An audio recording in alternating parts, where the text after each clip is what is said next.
Hey, what's up, everybody? Hopefully, everybody is having a wonderful Tuesday. Gonna kill these soft jams here a little bit and say, hey, how's everybody doing? Frank, well, I'm glad to see that you're here. Looks like we've got people starting to stream into the channel, which is awesome. I don't know how many people we're going to get for this today. Everybody wanted to see every single spell, and I committed to that. So here we are, level 2. There's a little less than there was in level 1, which is good, but there's not that much less. I think when we get to the higher spell levels, we're definitely going to get to the point where we can, knock out like all the arcane spells in one go. And at the very highest levels, we might even be able to do multiple traditions in just one stream. Hey, how's it going, everybody? Walker, hello. Cat Boss, hello. How are you? Bob, glad to see you in the chat. How you doing, buddy? Aeon Rider, here again. Wonderful to see you back. Stephen Palmer, hello, hello. Blah Blah Ghost, level 2. Level 2. Henry says, hey, Derek, so glad you're continuing with this. Love your content. That's his way of basically saying, I didn't think you were actually going to stick with this. And yeah, well, we're going to stick with this. I would never live it down if I didn't stick with it. Pedro, howdy. Howdy. Listen, London, howdy. I can't. Howdy, that's copyright infringement. I can't do the howdy. If we do the howdy too much, we'll get Mr. Nonad in here, and he'll shut us down. He's the boss. Okay, I'm down here. He's the boss. Okay. Phoenix, well, I appreciate you. Thanks to everybody here in the chat. Tipped $10. Let me save you time. Don't bother with level 2. Just heighten your level 1 spells. Well, thank you for that. Thank you for the tip, the Hermit. That's a generous way to start off the stream. I appreciate that. Appreciate you. Yeah, so we're going to talk about that a little bit. But one of the things that we now have to start considering when we start looking at these spells is realizing that we could have a level 1 spell, especially some of our S tier spells, which we'll have to remember, but there's not that many of them. And some of them heighten, and a level 2 spell might seem pretty good, but if it's basically doing the same thing, or maybe not even as much as a level 1 spell heightened to level 2, well, then we really have to consider that we have a problem. Trey, hey, how's it going, man? Yeah, Kat, I'm happy that you're here. I'm happy that you managed to get here. So, okay, London, I knew somebody warned me when when I started this whole thing. They said, listen, I've had my heart broken before. Okay, don't do this to me again. Mr. Oliver, how's it going? Going good. So, hey, listen, that's the only acceptable reason to dip out early is if you have to go run or play in a game. In fact, we should all be so lucky, right? No, I agree. I got to admit, London, a lot of channels do start like this, but, I was like, oh, yeah, well, how many spells could there possibly be? And then, we did the first live stream, and I was like, oh, good God, this is going to take us 4 or 5 live streams just to get through all the level 1 spells for all the traditions. And it did. I mean, we shot the shit a lot, but yeah, it's going to be a challenge. We are excited, blah blah Ghost. Yeah, so let me about Quest for the Frozen Flame. So a couple of things that I wanted to tackle here. One is, these live streams have been really, really a lot of fun for us. For anybody who's followed us for a while, welcome, Robert. Thanks for the subscription. Glad to see you here.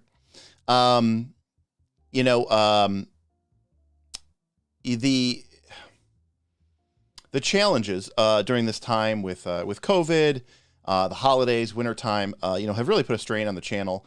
And, as all of you know, hopefully by now, we pay almost $1,000 a month to maintain and run basically a YouTube studio with tons of camera, tons of audio recording equipment, utilities, electric, gas, not to mention the rent.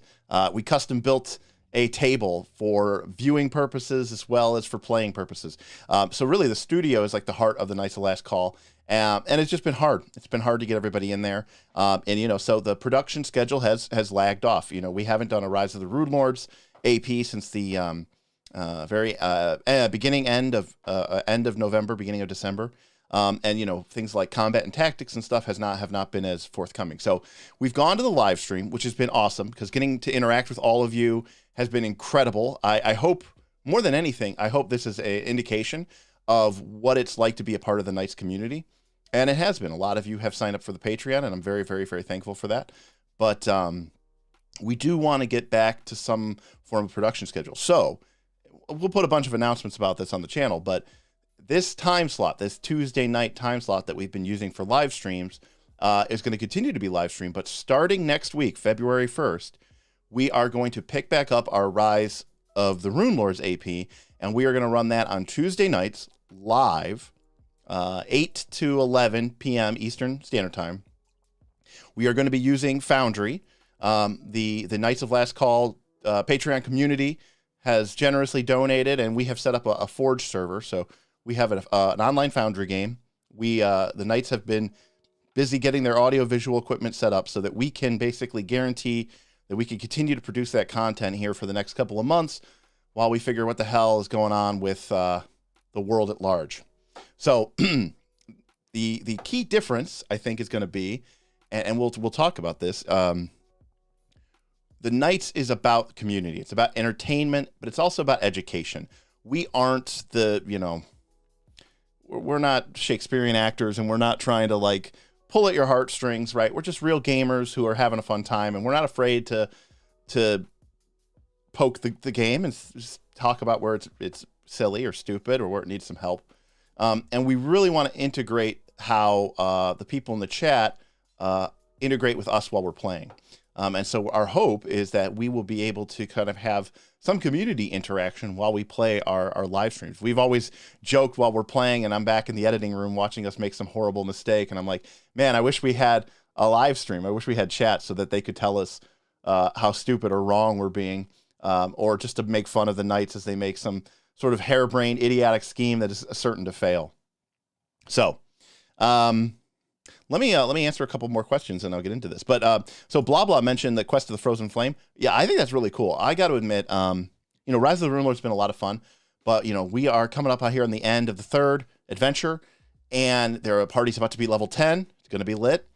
But man, there's so many. The game is so cool. There's so many things that you want to see and do and play with. I really like the 1 to 10 AP structures. And even if I was playing not an AP, if I was playing like a sandbox style game, my sense is that I think I would want to focus more on ending it probably as you get into the 10th and 11th level. The game really shifts into another gear. Hey, see ya, Anthony. Thanks for stopping by for when you could. And so Quest of the Frozen Flame and Lake Abomination Vaults, which I really, really liked, is that 1 to 10. And I just think the style of it's pretty cool. For me, an AP is at its most interesting when I look at it and say, that's not something that I would ordinarily have thought to create or run or do. And setting a adventure path or a sandbox in realm of the Mammoth Lords is not something that I would ordinarily think to do. I think, knights and dragons and elves and fireballs and wizards, right? Like you're pretty cookie cutter Lord of the Rings Tolkien-esque stuff. So I'm excited for it just because it pushes me in a new creative boundary. And I don't know. I'm hoping we can. We'll certainly try to review it, but I think it'd be kind of cool to play it. William Brandis says, like a circus. Listen, they're not. I didn't say always. As an example, Extinction Curse didn't really interest me.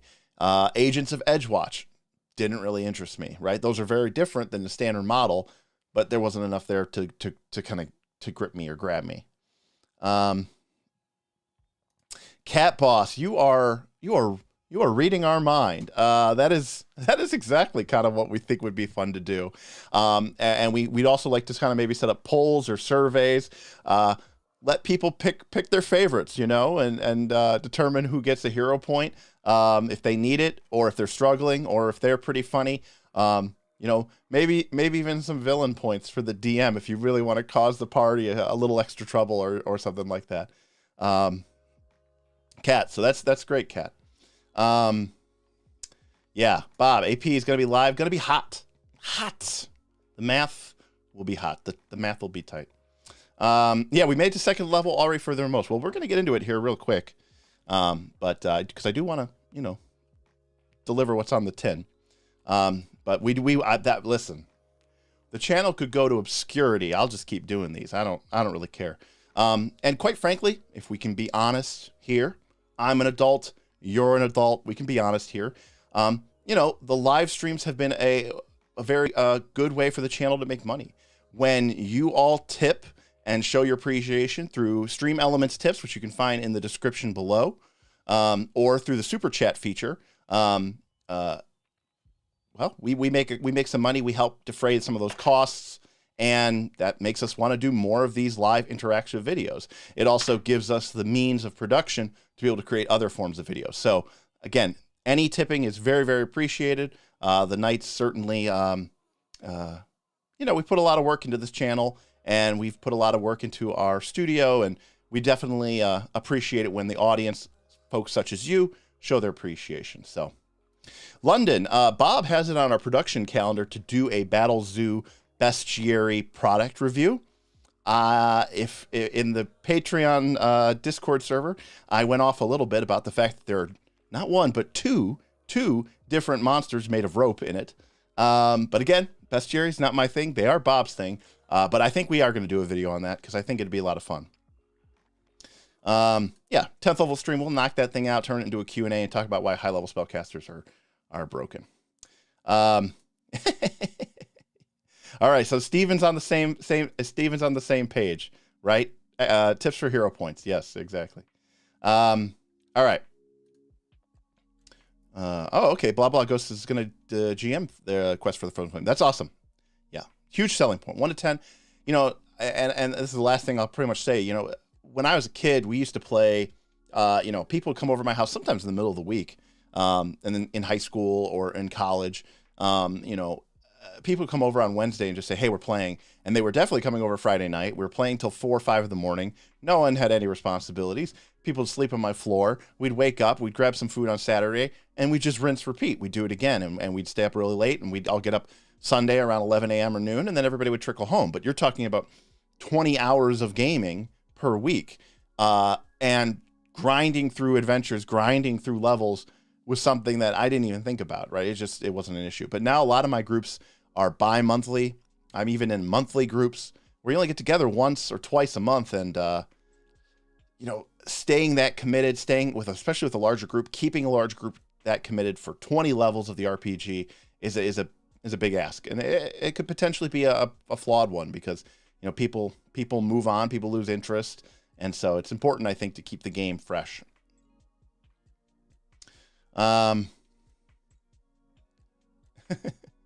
Listen, everybody's chipping in the ideas here. I get villain points, but using raw. Yeah, okay. Villain points would be a little rough, you know, if they were raw. But no, we, you know, listen, it's not just me. Like Bob is particularly dastardly. He's all about like the chat tipping to screw over the party and be like, all right, this next monster, should it be a stone giant or should it be a fire giant? You know, and you know, maybe if the chat tips a little bit more money, the party's in extra trouble. Walker's preloading a villain point. I love it. That's fantastic. I'll mark that down. We'll start the new adventure off with just a player getting absolutely critical hit and just wrecked and be like, that's from Walker. All right. Let's get into this. Oh, Jeff. Hey, how's it going? It's going good. We're about to get into it. That's true. Guildor's here. Hey, Tim.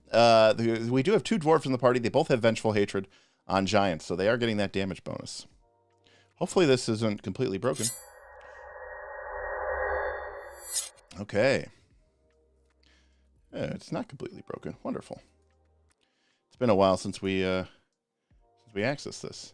Ooh, One Hot Llama tips. Get the elite template applied. Ooh, yeah. You know, that's actually kind of funny, Llama, that you say that, because in my 4th edition D&D campaign, you know, I sometimes, like, if the players were just being obnoxious, or if there was like a monster that was just a totally regular monster, but for whatever reason was just crushing the PCs left and right. Maybe it rolled like 2 or 3 big hits or a critical hit, or like they just couldn't seem to hit it. I would, and like, this is not a fudge. Like, this would be very, I was like, oh, clearly this, you know, I'd be very apparent about it. I'd be like, oh, this is clearly no ordinary troll. You know, this is Garthik Iron Nuts, and he is an elite troll warrior. Oh, there he is. Yes, Garthik Iron Nuts. And he is an elite troll warrior. We would just, you know, wreck the party, but it was all in good fun. So that's the most important part. Hey, Ben. Nice to see you. Everybody coming in here from the Discord. Happy to see you guys. All right. Well, what do we got here? Well, level 2 spells is where we're at. We're going to start with the arcane. I think there were 88 level 1 spells. I think there's like 70 level 2 arcane spells. But, you know, we'll see. We'll see if they're better. You know, level 1 arcane was pretty lots. There's a lot of spells. You know, you had 4 S tier spells, a handful of A's, which was nice. But man, there was a lot of B's, C's, D's, and F's. Right, just a ton of what we thought to be garbage spells. And you know, it's generated a lot of conversation in some of the comments about people saying how we value and undervalue spells. And I think the conversations have been really good. In fact, a viewer reached out to his Domble and said, hey, I want to make a video. I want to clip some of the stuff you were saying in your live stream. And I want to just say, hey, you know, and this guy's like, hey, I like you. And I think he tipped us some money. And he was like, he starts off his video by saying, you need to watch these guys. They're great. I disagree with like everything that he says. I think he's just completely wrong. And I'm like, yeah, hell yeah. That's what I want. I don't want yes men and yes women in here. I want people who are going to, you know, challenge me.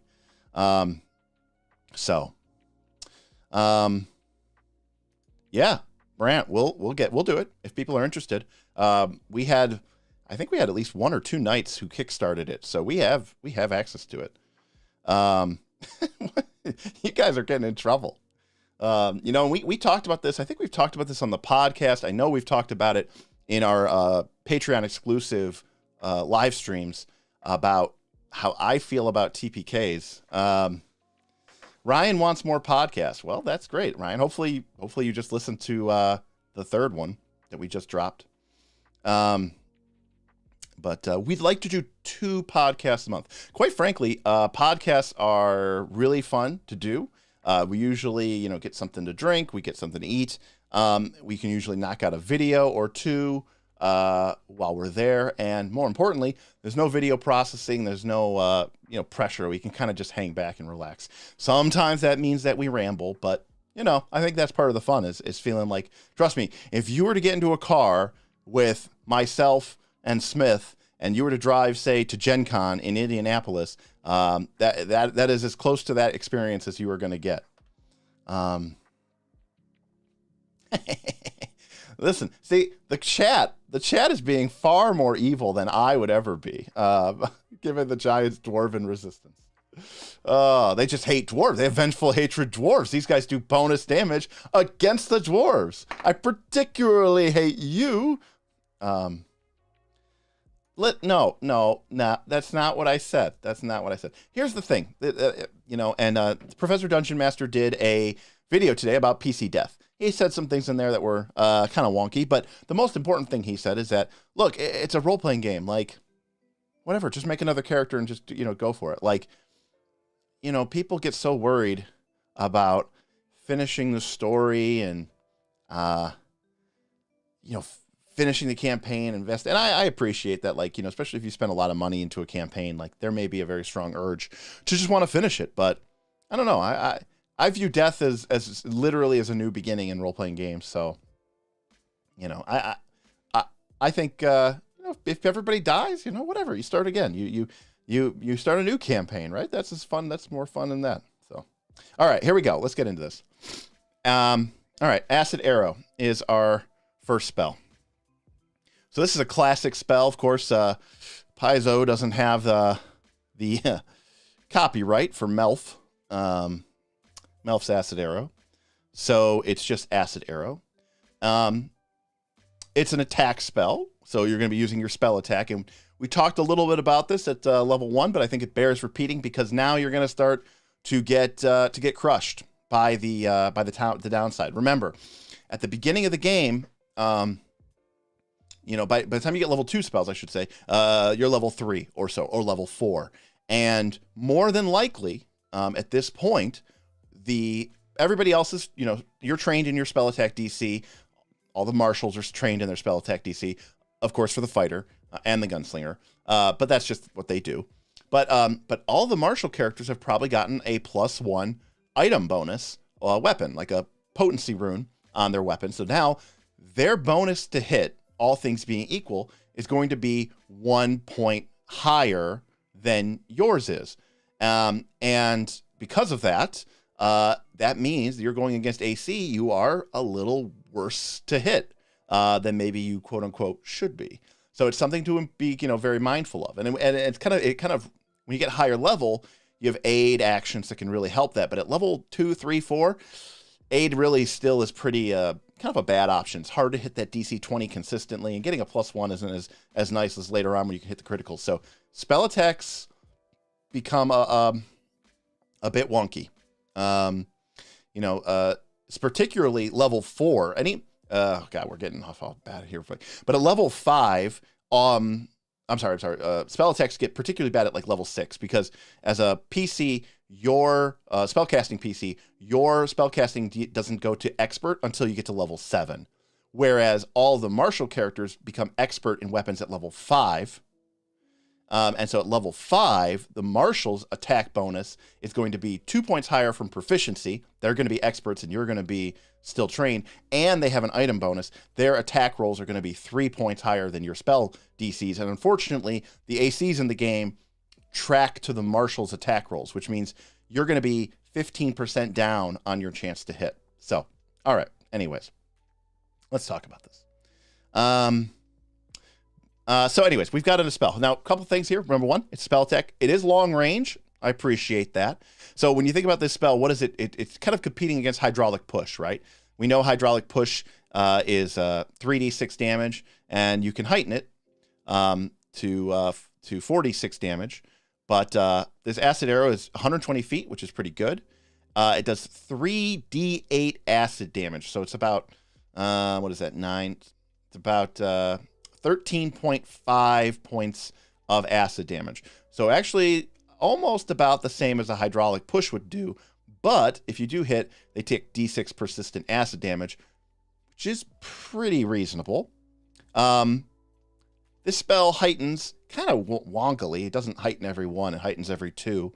But the persistent acid damage could really add up. The real problem is the creatures that you want to put persistent damage on are typically when you're fighting fewer creatures, because you want that creature's probably going to be around for longer, and you want to just sit there and have that acid just, eat into them for a couple of rounds.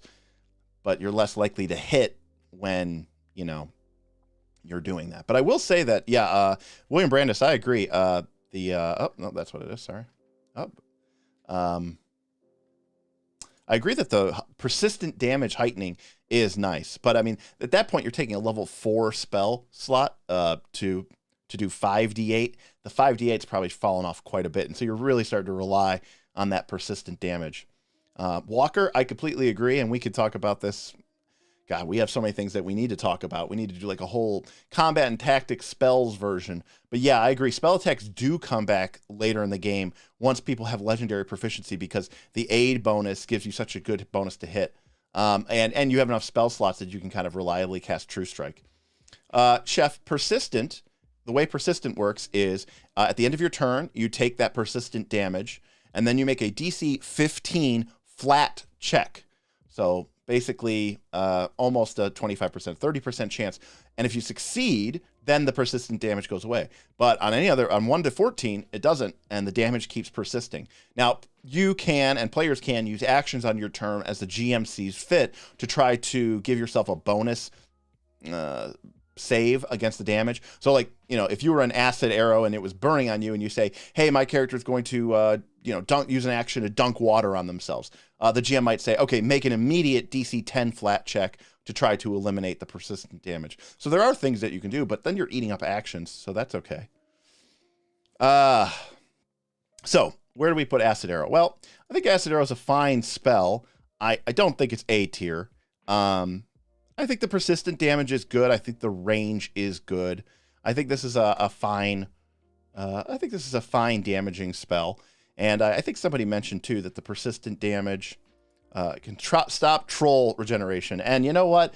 It's always good to be on the lookout for some trolls. So I like Acid Arrow. I think it's fine. I agree with it being a C plus, B minus. But you know, some people have said I've been overly harsh, so I'm going to say B. B is where I'm going to go with that. All right. So that's where we ended up with Acid Arrow. I think that's a good first spell. All right. Our next spell. Yeah, the range is really nice. The persistent damage could add up to a lot. Now, this is a spell I don't know at all. So we've got Animated Assault up from the APG. Okay. Well, it's 120-foot, 10-foot burst. We're still talking about Acid Arrow, but Quagmire says, persistent damage, nice when you're considering weakness. I agree. If the creature has acidic weakness, that's going to be pretty brutal. So that's a good point. All right, so we've got a, here we go. 10-foot burst, 120-foot range, duration sustained up to a minute. So in theory, this sounds pretty good already. All right, use your mind. It's Evocation. That's kind of weird. Doesn't this spell feel like it should be like a transmutation spell? Like this seems like something Professor McGonagall would do. Anyways, you need a bunch of, it doesn't say you need a bunch of objects in the area to cast the spell, but it kind of implies you need a bunch of objects in the area to cast the spell. But use your mind to manipulate the objects. They animate. They hurl themselves at creatures. They deal 2d10 bludgeoning damage. And on subsequent rounds, you can continue to sustain the spell for 1d10 bludgeoning damage. And it heightens with plus 2 levels is 2 plus 2d10 and plus 1d10 on the residual. This spell seems pretty legit. I agree. 120-foot range, 10-foot burst at level 2. 2d10 isn't like the best damage, but it's pretty considerable. And if they don't move, they're not going to get out of the array or the area. You just keep sustaining it and just keep doing damage over and over and over again. This is pretty good. I actually kind of like this spell. The one thing is, I think they made a fact on this, but you cannot sustain a spell multiple times in a round. If you can figure that out, right? You used to be like, when the game first came out, people were like, can I sustain, and just do D10 in the second round? And you cannot. But the cool thing about this, we've talked about this before, is you could cast the spell and then in the next round, just use one action to sustain it and then use another 2 actions to cast another spell. You could even cast another Animated Assault. So I think that's pretty good, actually. I'm kind of impressed with this spell for being level 2. And I think, Steven, you nailed it. Could be very good on the terrain and situation. Robert kind of spelled it out here, but if you're trying to, do some area denial, I think that could be very, very, very good too. Now he says solid B. I don't know. Remember, the thing about it is this is kind of like our first major fireball-esque spell. Okay. Kevin's correcting me. They did the opposite. They said you can sustain a spell multiple times per round and change the spells that it would be OP on it to say it only does the thing the first time you sustain it. So, Kevin, are you telling us that we could sustain this in the second round? Because sounds like that's what you're saying. I mean, I'm tempted to agree with Damien here. I think this is an A tier spell. I'd be excited. Listen, I've been around. Okay, I've seen things as a caster. I would be excited to cast this spell. Yeah, but Robert, I mean, the thing about it is like, you're getting the benefit of the sustain, and you also have to understand that at this point in the game, there's just not access to this kind of range and area of effect normally. I mean, if I suddenly showed up against a squadron of level 1 creatures or level 0 creatures, which is not impossible, especially if you play in a more homebrew type game, this spell would be a house cleaner. Hey, Zandy, good to see you, man. Yeah, I'm gonna move it to A. I like it for A. I think it's a cool spell, and I'm excited about it. All right, Kevin's quoting text at us. All right, several sustained spells are meant to provide once per turn benefits when they are sustained, not to be used multiple times per turn. Well, and Flaming Sphere, which is in our list today, was exactly the spell that I was thinking of.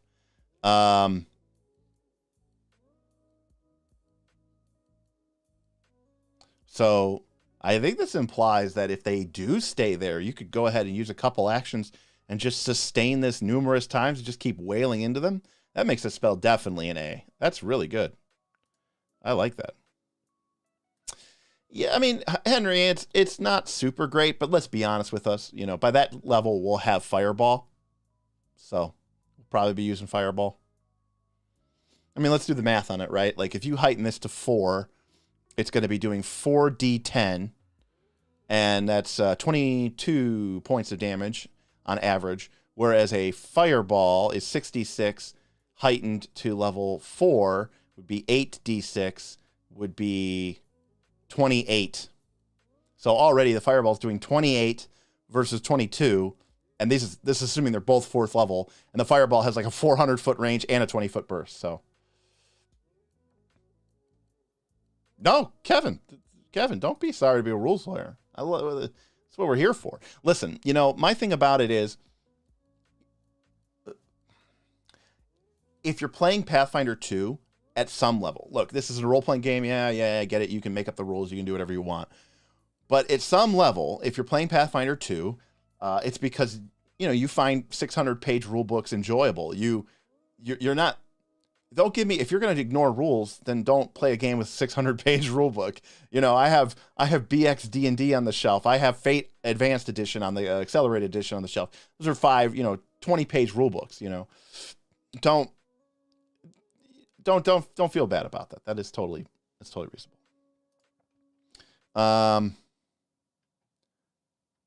Oh, we got a couple new people here. Yeah, okay, Robert. All right, so you're on board with the easy A. Yeah, that's true. Gwildor. Tim says, sustain for free. It could be really good. That's true. Now, here's what's interesting about it.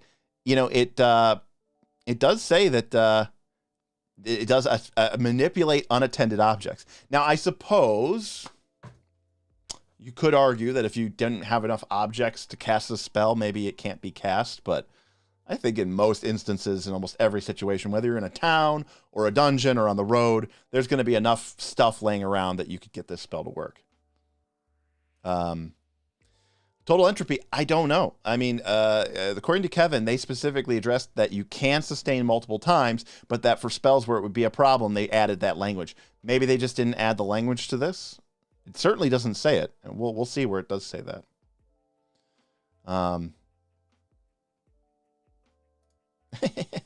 That would be pretty awesome, Seth.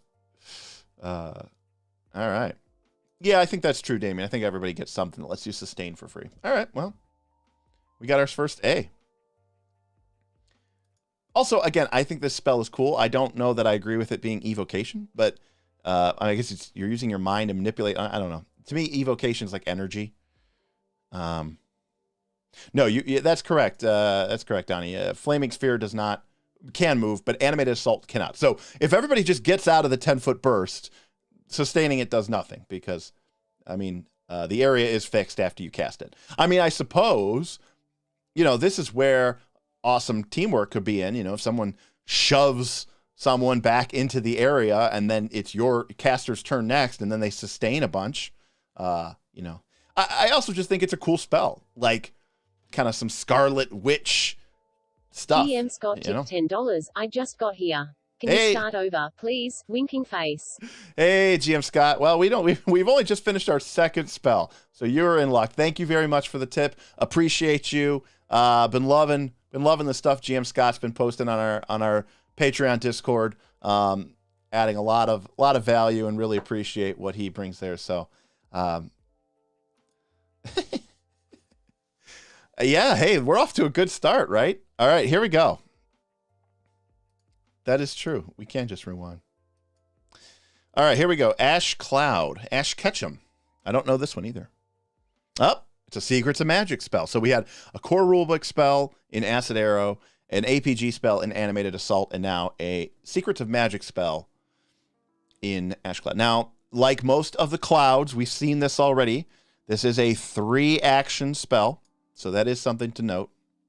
As most of these kind of AoE conjuration spells tend to be. Oh, what's going on?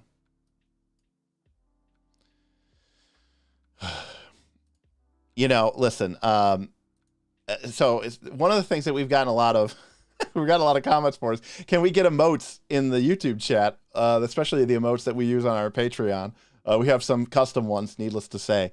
It turns out you can do that, but YouTube requires you to be, basically you have to join the channel. It's kind of like being a patron, but for the YouTube channel, not for the Patreon. And then you get extra benefits. I think you can watch without ads. Our channel, I think you get badges and you get special emotes. I haven't turned any of those on yet because, quite frankly, I'd rather you join. If you're going to give us some money, awesome. I appreciate it. But I'd rather you join the Discord by joining the Patreon because that's where you're going to get the most value. It's not even hyperbolic and it's not even a media copy to say it's an incredible resource. And so I would rather you split your money there. But, there have been a couple people who said, hey, you should turn it on anyways. Some people would like to have the emotes in the chat. And now that you're going live more, especially once we get our AP going, we may turn that on. So, yep, it's just like a Twitch. It's just like a Twitch sub, Chef. But again, I would rather you join the Patreon. Check it out. The link's below. If you just want to chat with us, it's $3 a month. You're like, oh, $3 just join your Discord. That's horrible. No, it just keeps the trolls out. It really does. We have an incredible community. So, thank you, Damien. I appreciate it. We appreciate you. All right, here we go. Ash Cloud. All right, so 3 actions, 120-foot range, 20-foot burst, so big AoE at a good range for this game. 1 minute duration. You don't have to sustain it, so we like that. All right. It's a fortitude save. All right, we summon a tumultuous cloud of ash and smoke. Difficult terrain for flying creatures, and they can't detect anything using their sense of smell. Okay. Anybody who starts the turn takes 2d4 fire damage and makes a fort save. Success, they take half. Failure, they take the full amount of damage and they get dazzled. That means everybody has concealment to you for 1 round. And if they critical fail, they take double damage and they are blinded for 1 round. Interesting. Not as impressed with this spell. The fact that it doesn't give, they only become, well, I guess here's the advantage of this spell, right? Is if they fail the fort save, everybody is concealed to them, but you can see them just fine, right? So it's not like usually you think about these cloud spells and you're like, oh, okay, I can't see them, they can't see me. We're kind of on parity. But this is like if they fail, then everybody else is concealed to them, and you can see them just fine. So you can target them with no penalties. You can attack them with no penalties, no flat miss chance. And I suppose it's probably fairly useful against creatures that are flying through the area, moving half speed. Yeah, CM East kind of called it out there. So flying creatures are pretty quick. So not a lot of scent creatures. It is a big area. I do agree with that. It is a large area. But I am overall not super impressed by this spell. Yeah, damage is pretty meh. It's not horrible, but I think it's a C. I think we can do better. I think a lot of these cloud spells have ended up in the C category. And I don't feel like it's I don't feel like this is a get out of jail enough card to be a scroll. I mean, I could be wrong here, but like it just doesn't feel like you would ever really be like, aha, but I have this Ash Cloud scroll, and that you would like want to invest and pay money for that. Because we talk about the scroll case a lot, but and I know people talk about scrolls, but they do cost money. And as something with a damage component, ideally you'd want this to scale. So, throwing this on a level 2 scroll and then busting it out when you're 14th level is going to be fairly underwhelming in terms of the damage. I mean, yes, I guess the creature could still end up being dazzled, but it doesn't seem great. I think we could do better. So I'm going to leave it there. I agree. 5 damage baseline. Not great. Yeah, non-sustained is a plus cat, but I think you're using 3 actions to summon it. So in a way, it's kind of like they've already priced in the first sustain just on the round that you cast it, and like not getting to do anything else or even move or anything when you cast a spell is kind of a big drawback on those spells. All right, here we go. What do you think Derek's going to give this one? Befitting attire. We got a nice one here. Befitting attire. All right, well, it's 2 actions. It's an illusion, visual. So it's an illusion from our Secrets of Magic. 2 actions, 30-foot range, 5 willing creatures, and 1 hour. So, I mean, I think we can already kind of guess what this spell starts to do. But the fact that it's an hour, not like 10 minutes or 1 minute, it's 5 creatures. Basically, it's saying you can do your whole party.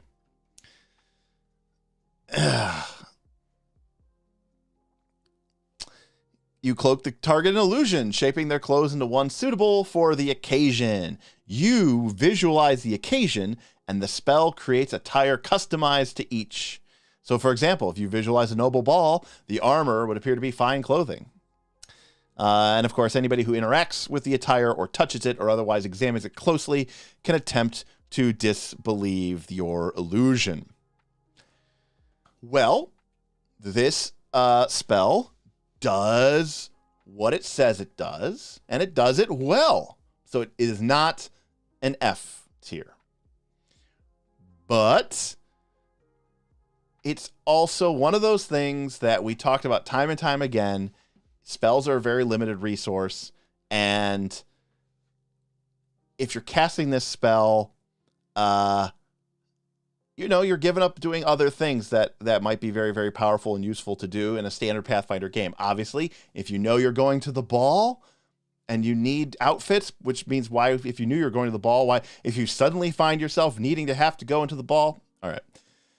I'm going to put this in the Scroll D tier. Scroll D tier. And so Stephen Palmer got it right. Again, if you were in a situation where like you knew you were going to be infiltrating into a manor house and you wanted the ability to quickly be able to shift your outfits and stuff like that, that'd be great. I mean, part of the problem with a spell like this is it doesn't do anything else. So what I'm trying to say is like, if you were sneaking into the the king's castle, and you needed to go through the servants' quarters. And so you say, okay, I have befitting attire. I'll make us look like servants. I'll visualize the occasion is we're a bunch of servants, and we all get servants' clothing. Great. Except now when you go down the hallway, like the GM is still going to say, okay, well, I don't know, make a deception check, to convince these people that you work here. Like, this doesn't necessarily, obligate you of having to either role play or make checks. And so it's not the best one. Yeah, CM East also, I agree with that. Last an hour, it should last the evening. And here's the thing. Is someone going to break this spell? Right? Like, if you take a level 2 spell so that you can illusion disguise your party so that you can fit in better at the party, why does this thing have a duration of 1 hour? Why isn't this like till the stroke of midnight? Or why, even Cinderella got the stroke of midnight. That is probably true, Ben. That's a good question. Well, we'll deal with it later, Ben. Yeah, and even for more time, it's like, look, I'm casting the spell, I'm doing the thing, just let me do the thing, okay?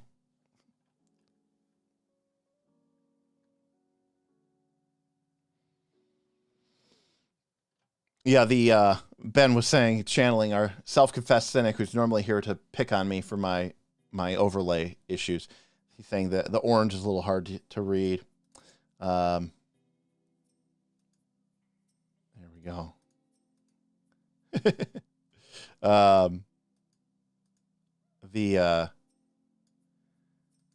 we go. Unfortunately, normally I copy these from the book or the Archives of Nethys, but this time I just typed them out in Photoshop. All right, Blood Vendetta. Well, my initial thought on this is going to be horrible, but we'll see. We've got a curse, necromancy, APG. The reaction, okay. A creature deals piercing, slashing, or persistent bleed damage to you. So, requirement: you can bleed. Oh boy. Anyways, so piercing, slashing damage are obviously very common damage types, so that's not crazy. It targets the creature who did that to you. They make a will save. They had the audacity to spill your blood. They take 2d6 persistent damage. I don't like how they phrase these things. They say the target takes 2d6 persistent bleed damage and must attempt a will save. Critical success. The target is unaffected. So that is a horrible way to phrase spells. Can we all agree on that? Like, that's horrible. Yes, nobody makes me bleed my own blood. So anyways, 2d6 persistent bleed damage is pretty reasonable for a reaction spell. Obviously, they get to make a save. Even if they succeed, it's basically 1d6 points of damage. Poppets can't bleed. That's it. Maybe Leshies can't bleed. So, and they can't cast a spell, and so they suck, and you should never play them.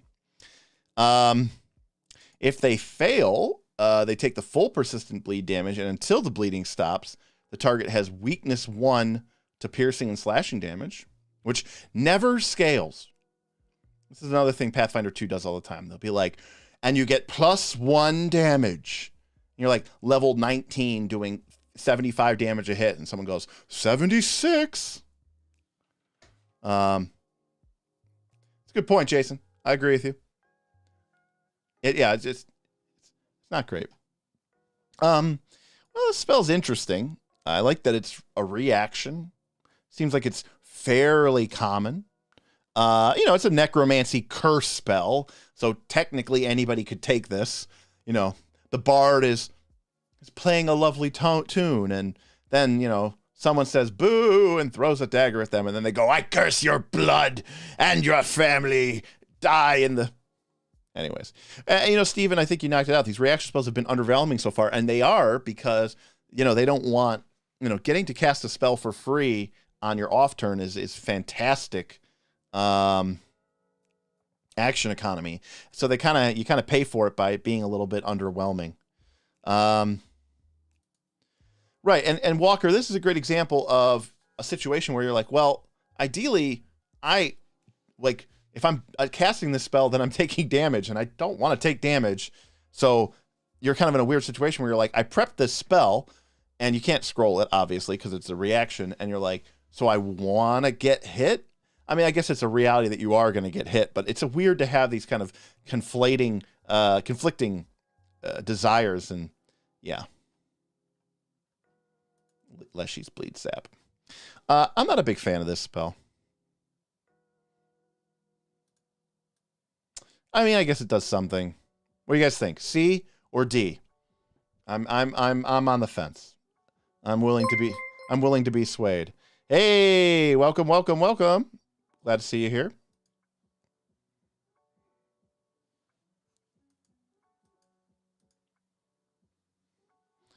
I don't know what exactly. Iodine something subscribed. I don't know. Good to see. Yeah, I'm gonna say it's better than D as well. I'm gonna say it's a C. Oh, we got some C's, we got some D's. All right, well, CM East. Okay, so bringing the D. Even for a Magus that gets into a combat, not a fan. I think it's a D, as you should not be getting hit. But casting as a reaction is fun, and casters don't get a ton of reactions, so this is a good way for them to use their reaction. I'm gonna leave it at C. So I think that's fine. It may not be the most powerful spell, but it does something that it's not like we've seen 18 times before. We've seen a million make a spell attack and it does some damage. Hydraulic Push, Horizon Thunder Sphere, Acid Arrow. So this is at least doing something a little bit different. So I give it respect for that. All right, next is Blur. Yeah, I also agree with that, Cat Boss. It is flavorful, especially if you're, that some sort of necromancer or witch, occult angle, and you're sort of really playing up on that curse aspect of it. Yeah, I think that's pretty good. All right, Blur. Well, this is a classic spell going back to the beginning. 2 actions, 1 minute. They become blurry. They get concealment, but because it's, not real concealment, you can't hide or sneak with it. It's tough to judge this spell. I mean, look, if you get attacked a couple times and they fail the DC 5 flat check twice or 3 times, you're going to feel like king of the world, right? But it is very likely, and I understand that this is just confirmation bias. It's also very likely that you cast the spell and, the combat lasts a couple more rounds and you get attacked 3 or 4 times and every single time, there we go. Sorry about that. And every single time they just hit you, So it's like, it's tough.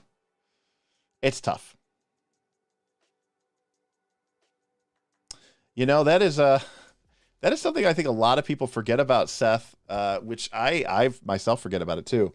It blocks healing. Yeah. If someone tries to target you and you have concealment to them, they have to make a DC 5 flat check. And that's true even with like a 2-action party heal. That is actually really, really good. Cat Boss, it's 20%, right? It's a DC 5 flat check. So you fail on a 1, 2, 3, or 4.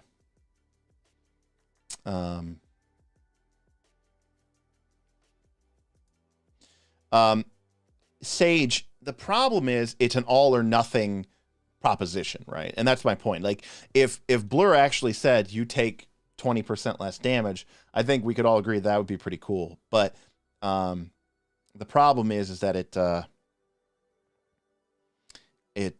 doesn't. So it'll either do everything you ever wanted it to do or do nothing. So I think it could be kind of disappointing. So I'm going to give it a C. I don't think it's amazing.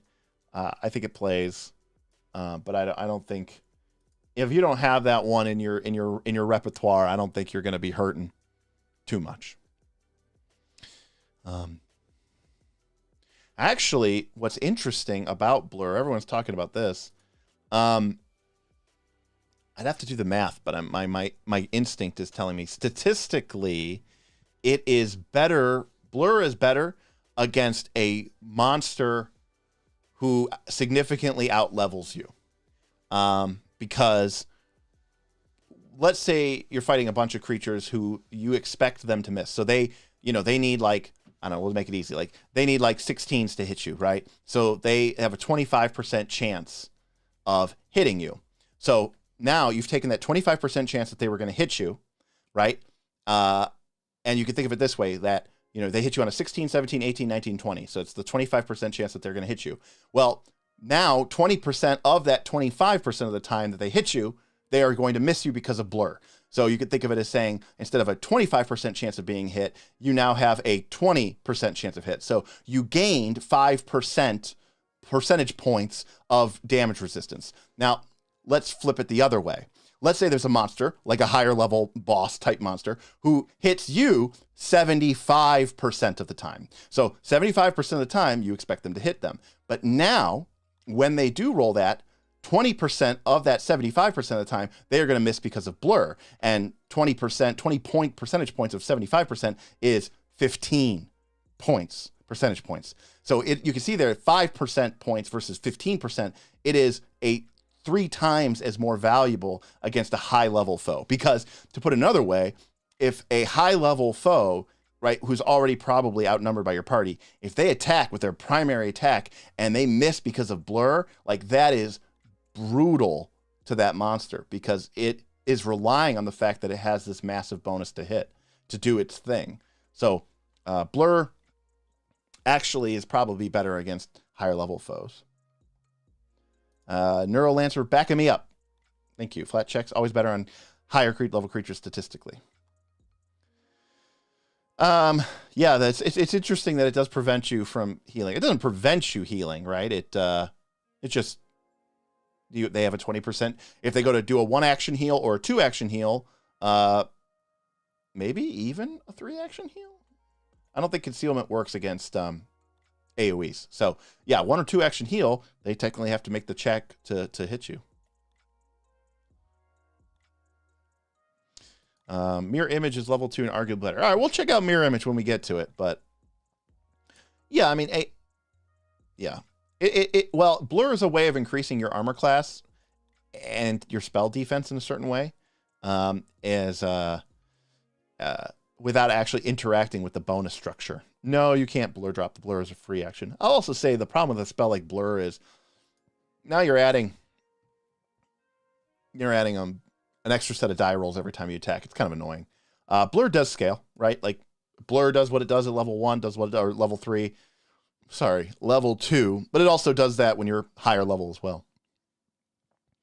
All right, next spell, Charitable Urge.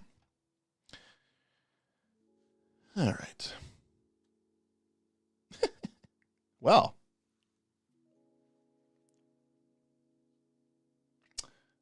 Correct. Spells cannot, they can't be dismissed, so it lasts.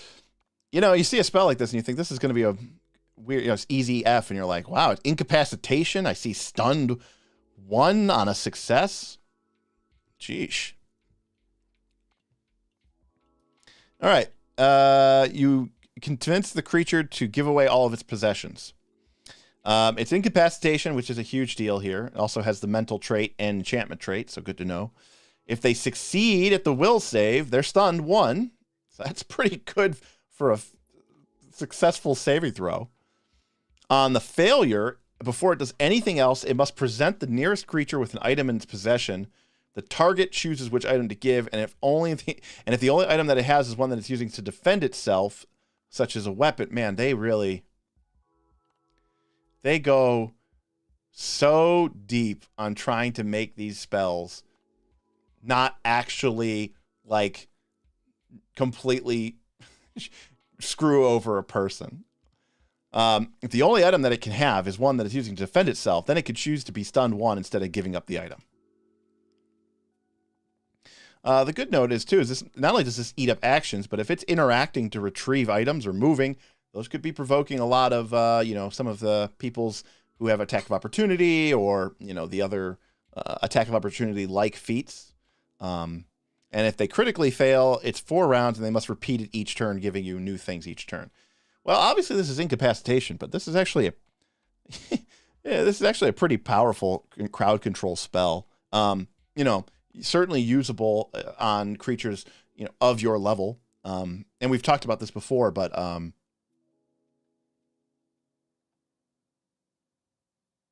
oh, Eon Rider's correct. Yeah. If it succeeds, it's stunned 1. But if it doesn't want to give you its weapon, it's stunned for 1 round. Wow. So this could eat up a lot of actions. This could shut down the creature. That's pretty good. And remember, incapacitation rules work on the level of the spell multiplied by 2. So at level... this screws... Oh, horrible. Thank you, Gary Gygax and Dave Arneson, for the 18 uses of the word level. So if your character is level 3 and you are casting this spell, which is a level 2 spell, it can affect, even though it has incapacitation effect, it can affect up to a level 4 monster. So you're level 3, your party's level 3, so you could be fighting a monster which is 1 level higher than the party, and Charitable Urge will not suffer from the incapacitation effects. It will only suffer from the incapacitation effects if the monster is level 5, which is pretty cool. This kind of spell's kind of sweet. It's kind of silly, but it's kind of sweet. It's kind of a sweet single target crowd control spell. I mean, again, this is going to eat up actions. It could screw over what they're dealing with. It could provoke, create opportunity, attacks of opportunity. And it's got this great, even success 1. They're losing an action. 30 foot, but yeah, I kind of like this spell. I'm going, boy, I don't know. What do you guys think? A? B? I don't think it's a C. I think it's an A or a B. I think this is a pretty good spell. And Ryder thinks it's an A.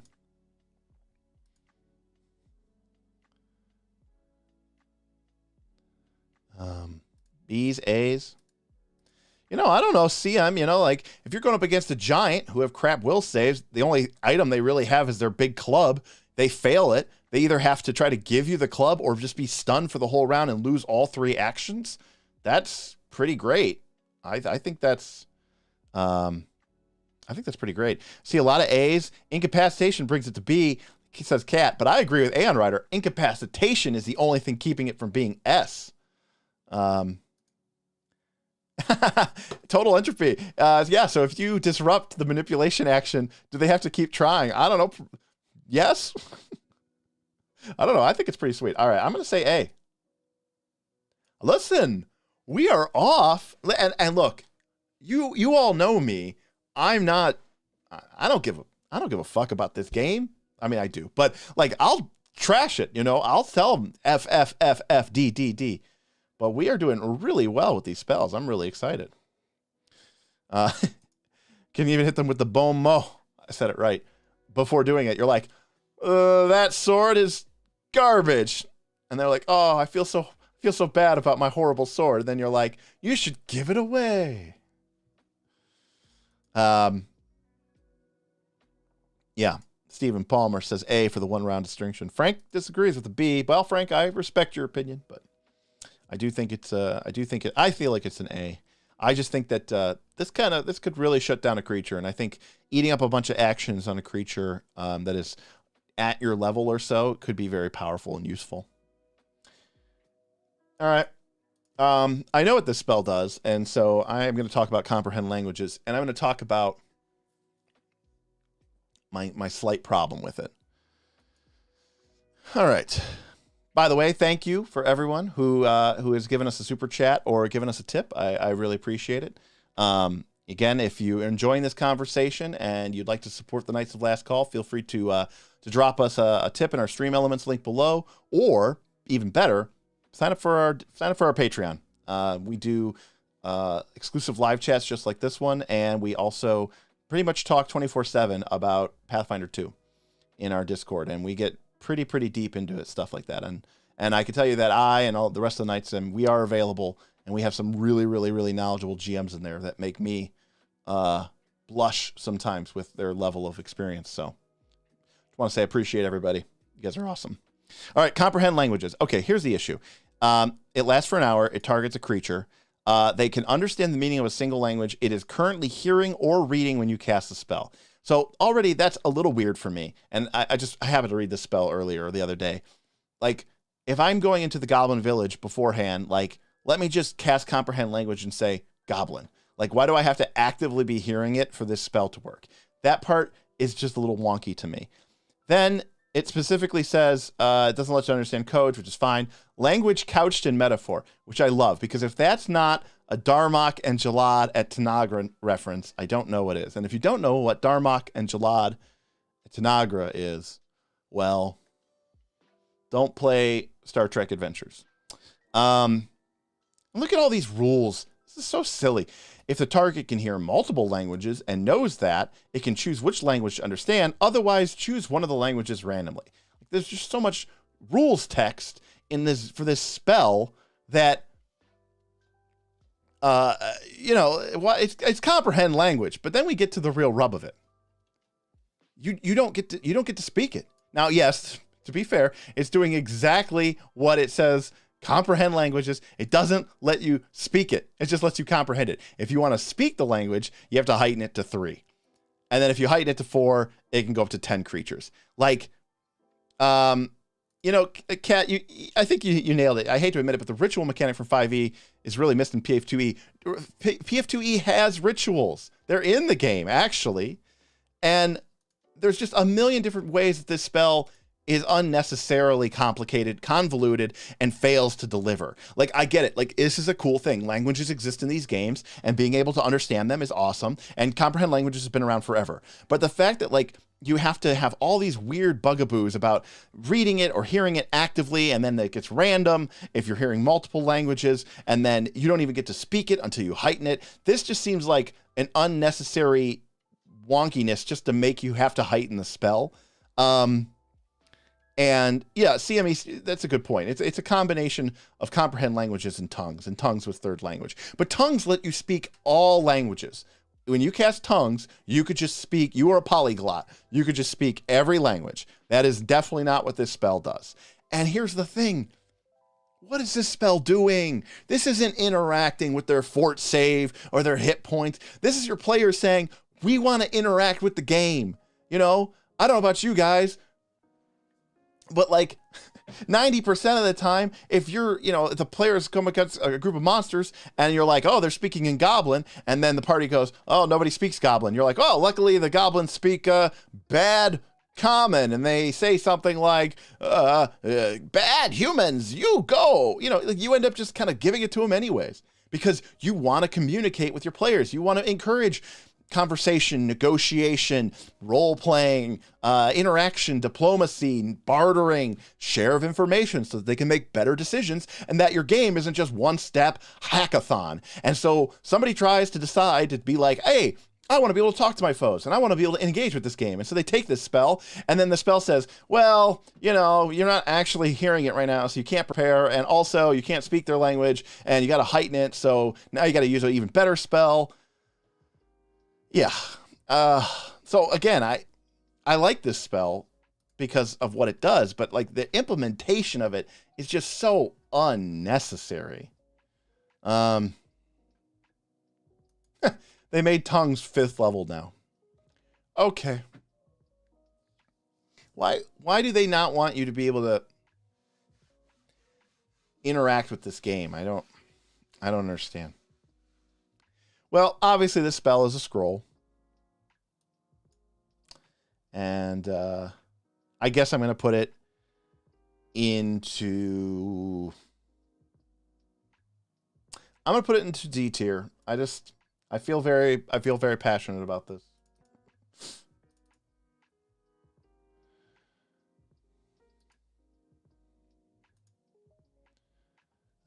That's an interesting concept, Jason. The idea of instead of just the variable actions and heightening, but also do it by casting time. I think that's interesting. Yes, very good at reading books. That is true. Because if you're reading a language, then you think so. D-scroll. I think if I think it's okay to have in your spell pouch, but like realistically, this is just not what you want the spell to do, right? You want the spell to be better. All right. How's everybody feeling? Everybody good? We don't need no RP in our RPG. Listen, I will go off on that rant at any time, at any place. Okay? The whole game is role playing. If you are playing a character and you're not playing as you, so like when I play Settlers of Catan, right? I'm just trying to win the game. I'm trying to make the optimal moves every turn. That's just a game. But when I'm playing a role-playing game, I'm like, oh, that character I'm playing as that character. Like when I'm playing Settlers of Catan, I'm not thinking like, oh, I'm the mayor of this small village. Like, no, I'm not thinking about that. So everything that you do in a role-playing game basically is role-playing. Talking in character is a completely separate thing. Frank agrees that the unnecessary complications. I agree. Okay, moving on. Continual Flame. Yeah, spell pretty good, right? 3 actions, takes 6 gold of ruby, unlimited duration, and a magical flame springs up bright as a torch, doesn't need oxygen, doesn't react to water, doesn't generate heat. And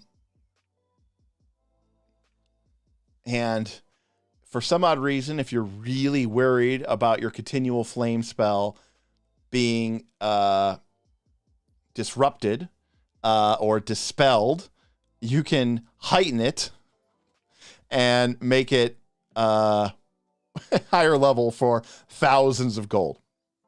So let's just talk about continual flame really quick. Obviously, this spell, this is like one of those weird ones. I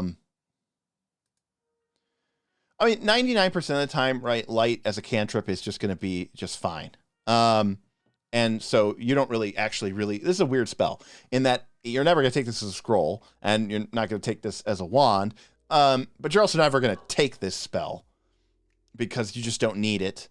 But it is an awesome spell because it's permanent. And, if you just recently watched our Absalom book review, this is an example of now 6 gold in our Pathfinder 2 world is a good amount, but it's not like an insane amount, right? Like it's not like it's some crazy amount of money. And this lasts forever. And the world of Golarion is thousands of years old. Every home, city, road would be lit by continual flames. They would just have continual flames like the way we have street lamps, the way we have street lights, right? Afro Samurai tipped $2, 1, 2. Sorry, this is a bit late. Was trying to figure out how to use the tips. Am I the only one who thinks Vendetta is all a right, tier? Afro Samurai. Reaction, DMG honor will save for Arcane, kind of rare, will prog. Do 3d6 to 4d6 persistent damage even on a successful save. Yeah, so Afro Samurai, I mean Blood Vendetta, I think the issue with it is that it's still using up a limited resource in the form of a slot. I think you make a good point about Afro that. Samurai tipped $2, 2, which is more than some 3rd level spells. Also, 30 feet is within range of most of your spells and ranged enemies, and you will get hit by piercing, slashing at least a few times per day as long as the GM doesn't just completely ignore you in fights. Yeah, I mean, I think that's all good points. Certainly, I think that appreciate that, by the way, and appreciate your kind of analysis. You know what? I mean, All right, I'll buy. I think it is a pretty good spell in the sense that it's a reaction and being able to do damage. And you're right, it is unrealistic that you're just not going to ever get hit when you get hit by this spell. So I do not agree that it is an A tier spell, but I'll move it to B. I think it's fine. I also think it's very flavorful and very cool. So thank you for that analysis. Thank you for the tip. But back to Continual Flame. Yeah. So anyways, every city would just have these, think about like in a medieval city too, like that, if it is lit in homes and inns or even street lamps for the rare cities that do have them, fire is a real problem for these people. And here it is, a spell that doesn't need oxygen, reacts. You could illuminate underwater. You could swim with this. It doesn't generate heat. There's nothing's going to burn down. You could put it into a vacuum. You could put it into a house. No carbon monoxide poisoning. No chance of suffocation. No chance of burning down the house. If it's rainy night, none of your street lamps are going to go out because it doesn't react to water. And these cities, if Absalom has the money to have newspapers and printing presses, and and you're like, oh, well, that's not very realistic. Do you know how much a night, when you think about armies, you think about Lord of the Rings or think about Golarion, and you think about a mounted contingent of mounted knights, 100 strong, and they're all on a horse. They all have full plate and barding and lances and longswords and bows. Each one of those knights is probably 1,000 gold worth of equipment. It's just crazy that this spell exists and the world has no component to that. We don't even have continual flame in our real world, right? Our lights all take electricity and they all generate heat. This is basically about as close as you get to a solar powered LED. It's crazy. And for 6 gold. And then it lasts, we can't even conceptualize this, forever with no maintenance. Spells like this should drastically shape and alter the world. And they don't. We just pretend like they don't. And if magic was some very rare and very occult and very scary, those untrustworthy withered or if wizards had to make deep sacrifices in order to perform their magical arts, But no, it's not. You just cast the spell. It doesn't cost you anything.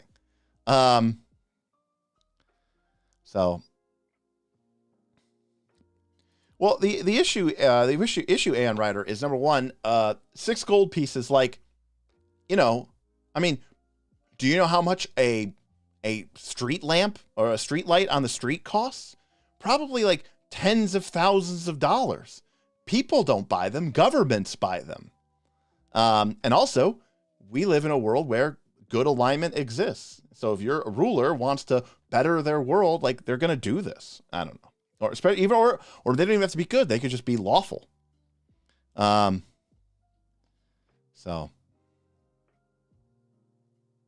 anyways.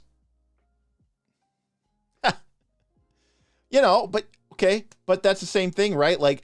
In cities, we install street lamps and people don't go shooting them out with rifles. And if you do, there's a law against it and you get fined. It's or you get thrown in jail. It's the same thing.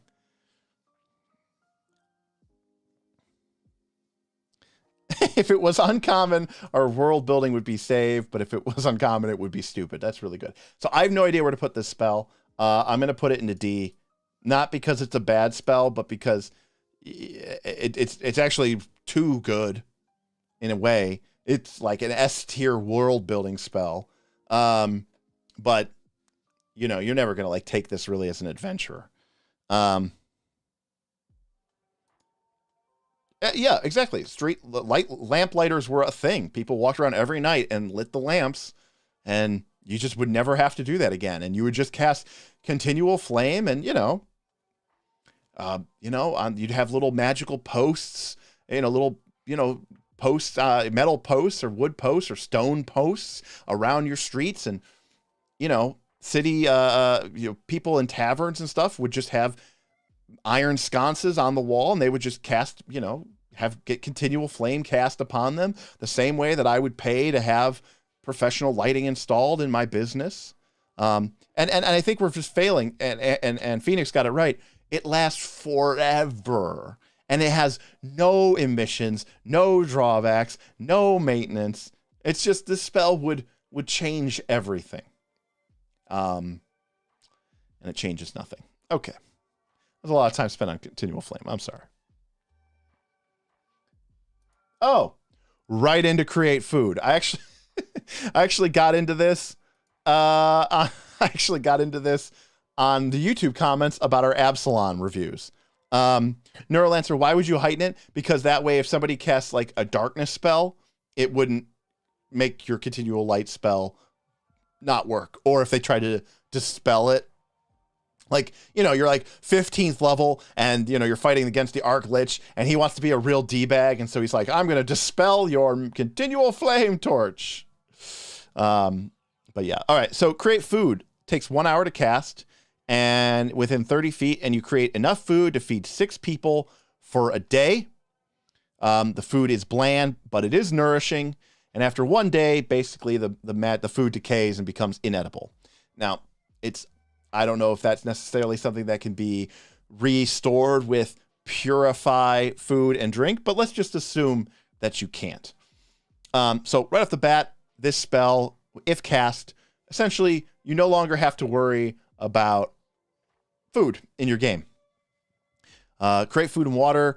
I think in the original version of the game, I should say create food, I think it was originally like a level 4 spell for clerics. And this was in first edition D&D where like leveling took forever. Eventually, I think it got moved to level 3, and now it is level 2. And this is just like Continual Flame. So from a party's perspective, this spell is either something that's fun to have so that you can just completely hand wave tracking food and rations, because you just say, I'm just going to cast create food. We're fine.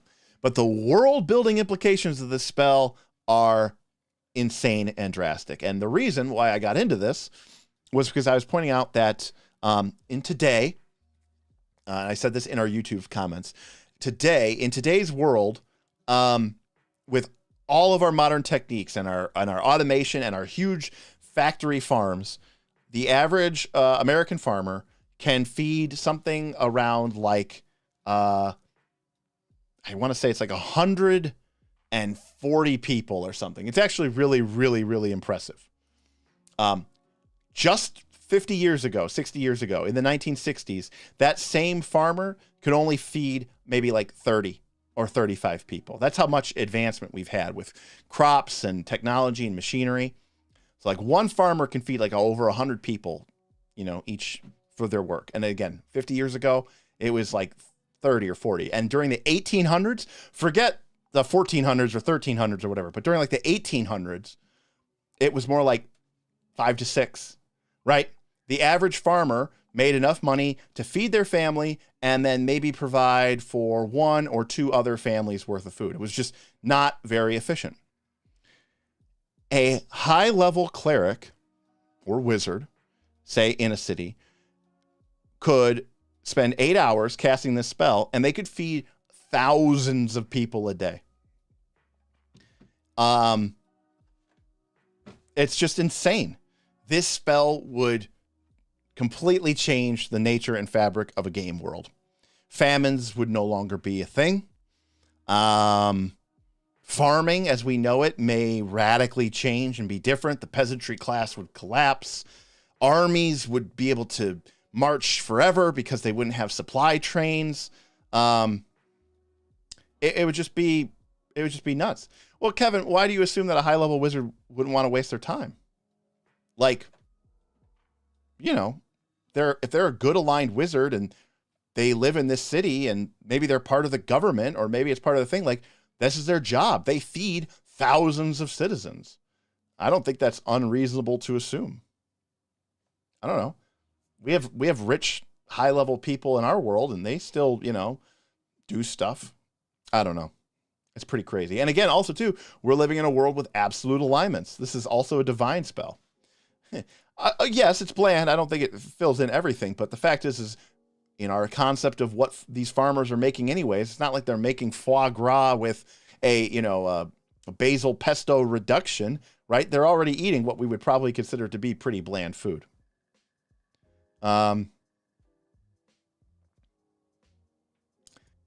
Maybe you can use prestidigitation to change the blandness. An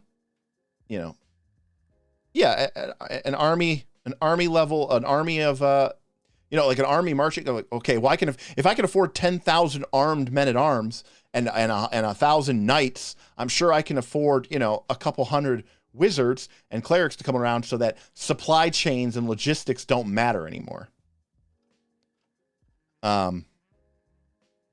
So.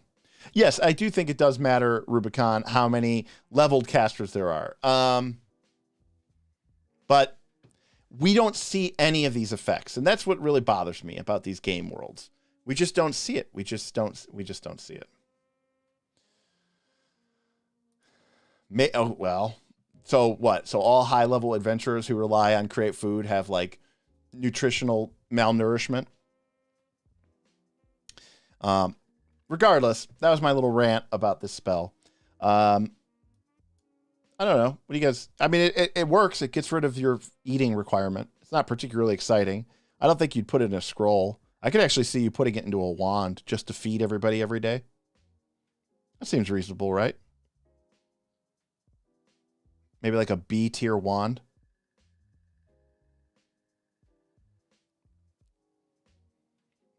Steve says a C wand. All right. I'll buy. I like Steve. All right. I'm done with create food. All right, we got 2 people said C wand. I feel justified now.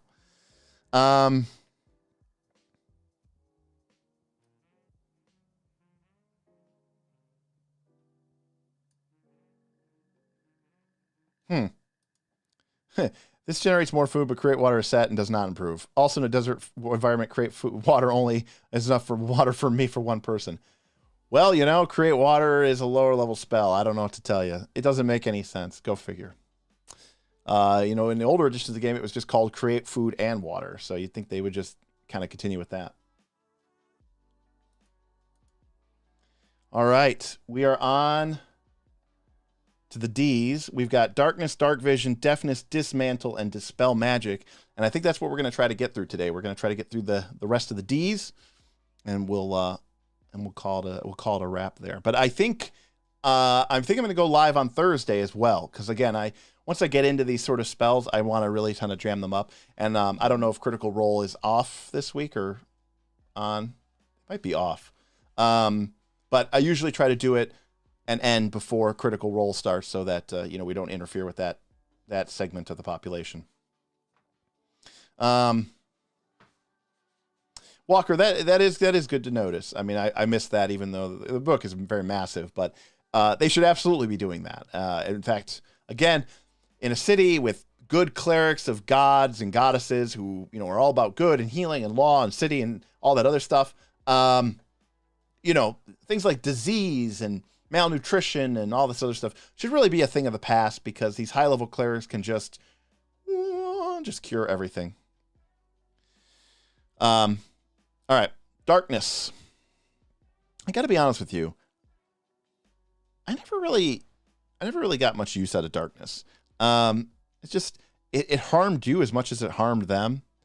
Obviously, it's a 3-action spell because it's that kind of emanation or burst type thing. It's 1 minute, and no light can penetrate it. It suppresses magical light of your darkness's level or lower. So that's good to note. In Pathfinder 2, darkness is more powerful than light, because if you have a light and darkness and they're the same level, darkness wins. So good to note. But what's interesting here is this is Kevin Kevin says he's playing as Shadow Sorcerer and he's not allowed to cast Darkness anymore. Yeah, it's just like, well, okay, great. No one can see anybody. And by the way, this isn't like what we usually think of when we thought of like older editions of Magical Darkness, because this is just normal darkness. And if you have dark vision, you can still see.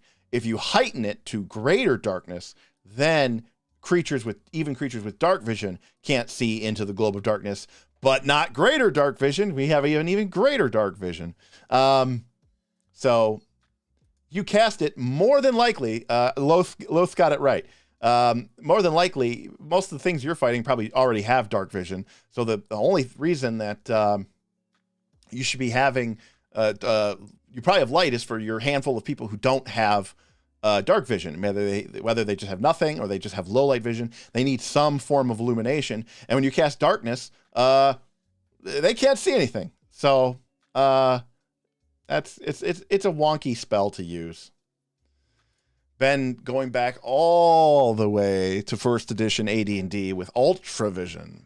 Yes, Ultra Vision. I mean, yeah, it's definitely a spell that the monsters are going to get more use out of. Everybody's like, yeah, it's a pretty good GM spell. We'll add that to the tip list. Phoenix coming through with the Church of Saren Ray is 100% why Continual Flame should be powering the home streets. I agree.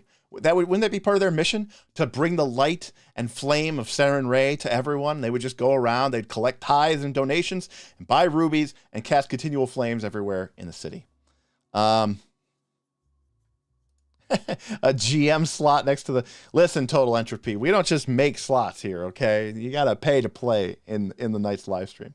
No, Darkness is a wonky spell. It does work. I just don't think it's very useful. So, I don't know. I'm going to put it in D. It works. I just don't think it's...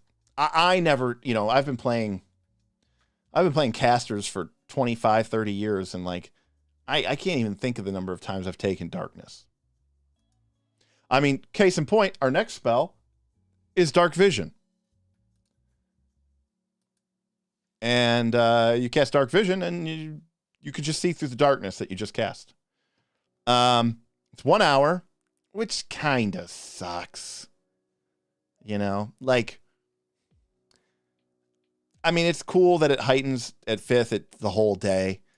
And, at 2nd level, it's just you. And at 3rd level, it's a different person. And then at 5th level, it's a different person or you. And it's, basically forever. I mean, I get it. They want to make elves and dwarves and gnomes and umbral gnomes and all those other people that are touched by the vision powers, somewhat useful. But I don't know what to say about this spell. It's obviously useful, and it obviously works. And 1 hour duration does suck. I mean, obviously you want this 5th level power. You want it to be all day. You just want to set it and forget it. And in the past, you might not have even gone and adventured for more than, Damien, that's exactly what I was thinking, is a good 5th level wand. I'm actually going to put it into the wand category regardless. And I'm going to say it's a... I don't know. It's probably like an A tier wand, right? I mean, in the past, you didn't even adventure for the whole day for an hour, but now because of resting and stuff, you always have to. Hey! Thank you. Awesome. Appreciate it. Appreciate for the GM slot fun for Total Entropy. Well, GM Total Entropy, don't let it be said that I don't deliver. So Darkness is getting moved, and we're gonna put it into the we'll have a new GM slot, which will be right here, which we'll add here. Hold on a sec.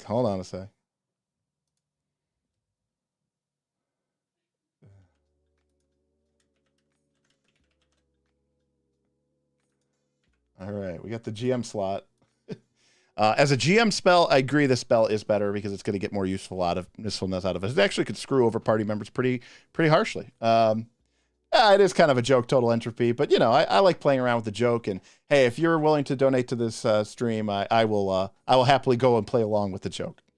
So, all right, Darkness gets a B GM slot. Not something you probably want to take as a PC, especially if you're going to, screw over your party members who will no longer be able to see and function effectively. But as the DM with the right monsters and right sets, it could be a great way to screw with the party members and really drive home just how vulnerable they are to darkness. And I will add something as a bonus. This has been one of the greatest advantages for me with the VTTs, like Foundry or even Roll20, but obviously I prefer Foundry. It's playing with lighting effects, and that's been something that's just always been hard to really simulate effectively on your Dwarven Forge or your Chessex mat, because that's just the way it is.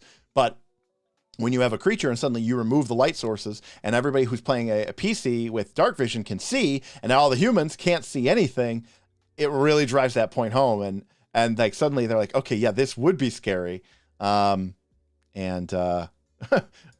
Brant says greater goggles of night are cheaper than a 5th level dark vision wand. Womp, womp, womp, womp, womp. All right, dark vision wand, you can't be A. Demonskull the Goblin tipped $10. DM tip jar. Please kill Bob for me again. Will do. Thank you for the tip so much, and I will definitely do that. Thank you very, very, very much. That's awesome. Thank you. All right. So, Dark Vision gets demoted to a C thanks to Brant's quick Archives of Nethys work. So, sorry. Could still be useful, but you're probably better off doing something else with it. But it is a cool power. All right. Deafness. The spell sucks.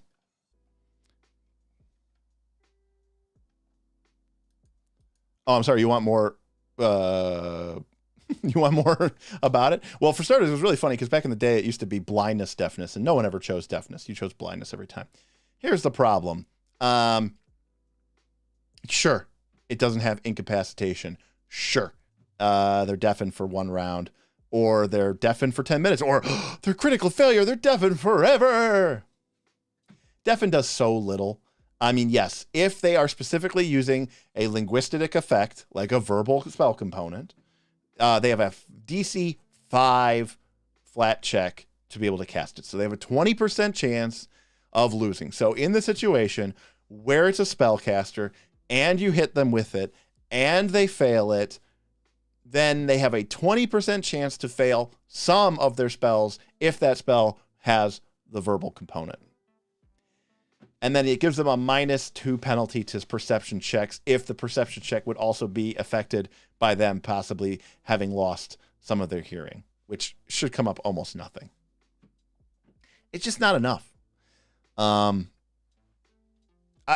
think Quagmire got it correct here. Its probably best use is as you can't voluntarily fail saves though, Quagmire. But if you can make it, if you can cast it on somebody and then like you knew you were going up against like a banshee or something that had an auditory trait or harpies or something, and then you could make them deaf. But you could end up casting it on your party member. They succeed at the fort save, and now they're only deafened for 1 round. You're just out of a spell. It's just weird. Guns and Gears added hearing aids F tier. They did. I'm sorry, guys. This spell's just F tier. It just doesn't come up enough, and being deaf in Pathfinder 2 isn't that big of a handicap, and so it doesn't give you enough penalties to really make this worth casting. And the opposite side of it, where you're having the verbal components, you can't voluntarily fail a save, and you could mess up real bad and permanently deafen your party member. So you don't want to do that either. Again, I think that the niche situation is where you have a high level wizard who, Stupefy does the same thing to spellcasters, is usually easier to apply and gives them a penalty to their DCs. F never used it. And that's the other thing going back. Again, I've been playing wizards for a very, very, very long time. Going back to 2nd edition D&D, I don't think I ever used this. Yeah, and I think everybody who's ever gone up against harpies or banshees or knew about it beforehand was like, hey, can I melt my candle that starts with my adventuring kit or my soap? And can I fashion some sort of earplug to resist the effects of the sound of the horrifying beast? And they're like, yeah, of course you can, because this is a role-playing game, and that's why we play role-playing games, is so that we can do stuff like that. All right, so D for deafness, or F for deafness, sorry. And again, and I'll even point out, like, this isn't like a crap. Oh, wow, that really is an item, huh? +2 saves versus auditory effects. All right, fair enough. Can't believe they cost 1 silver. All right, we got 2 more spells, 20 minutes, so we'll probably have some time to kick it. All right, we got Dismantle. It's another spell. I don't know. It's from APG. It's a transmutation. You touch range, target 1 non-magical object in your possession, 1 bulk or less, and it immediately falls apart into its component pieces. And then when it ends, it reassembles. Huh? Am I missing something here? Anybody? No? Total entropy? Do you know what this spell is supposed to do? Anybody? What if you use the components to build something new? I don't know what this spell is supposed to do.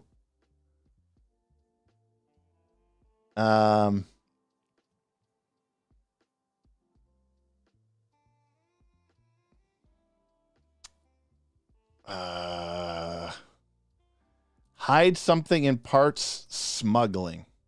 Sneak. Oh, got it. Well, it doesn't quite let you get the ship out of the bottle. It has to be 1 bulk or less. That's the problem. And it doesn't even heighten 1 bulk or less. You couldn't even use this on a gnomish flick mace. If you can't use this spell on a gnomish flick mace, well, you know where this spell is going. It's going to F. Yeah, but it lasts a minute. Amber Phoenix. It lasts a minute. Like, I don't. So it's like, okay, I got to smuggle what? A pocket watch in? It does not pass the gnomish flick mace test. It does not pass the gnomish flick mace test. In fact, it will never pass the gnomish flick mace test. Now, here, let's imagine a scenario, right? You're playing in my game. The orcs have allied with the elves to wipe out the gnomes and their warrior race of warrior slaves, the humans, who they adopted to transform them into an unbeatable army of flick mace wielding death dealers to serve as the gnome overlord sort of shock commandos. And after a grueling and brutal war in which ancient enemies, the orcs and the elves, have teamed together in order to drive back this hateful menace, the humans are routed and the gnomes are pushed to the brink of extinction and flee these lands back to the first world. Gnomish flick maces, of course, are outlawed, contraband, punishable maybe even by death. You need to get into the city, and you are wielding one of the ancient weapons, a gnomish flick mace. You think to yourself, aha, I have a way to break it into the city. I'll just break it down into its component pieces by using a dismantle spell, and then I can get it in past the guards by putting it into a couple different belt pouches, and then when I get in, I'll reassemble it. But it doesn't work against gnomish flick maces because gnomish flick maces are bulk 2, and thus this spell does not pass the gnomish flick mace test. Frank asks, could you use it to disassemble a door? It says it has to be in your possession, and I would think a door would have more than 1 bulk. So no.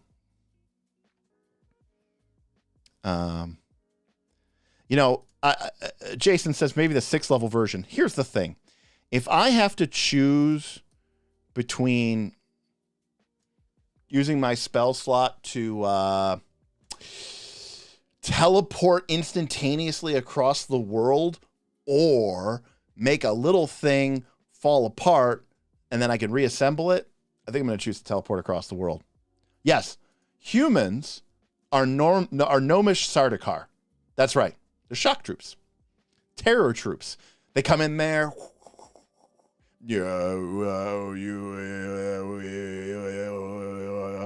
Well, no, Walker. If the door was composed of gnomish flick maces, then you could never disassemble it. It can't be broke down. Yeah, it's an F, so that's okay.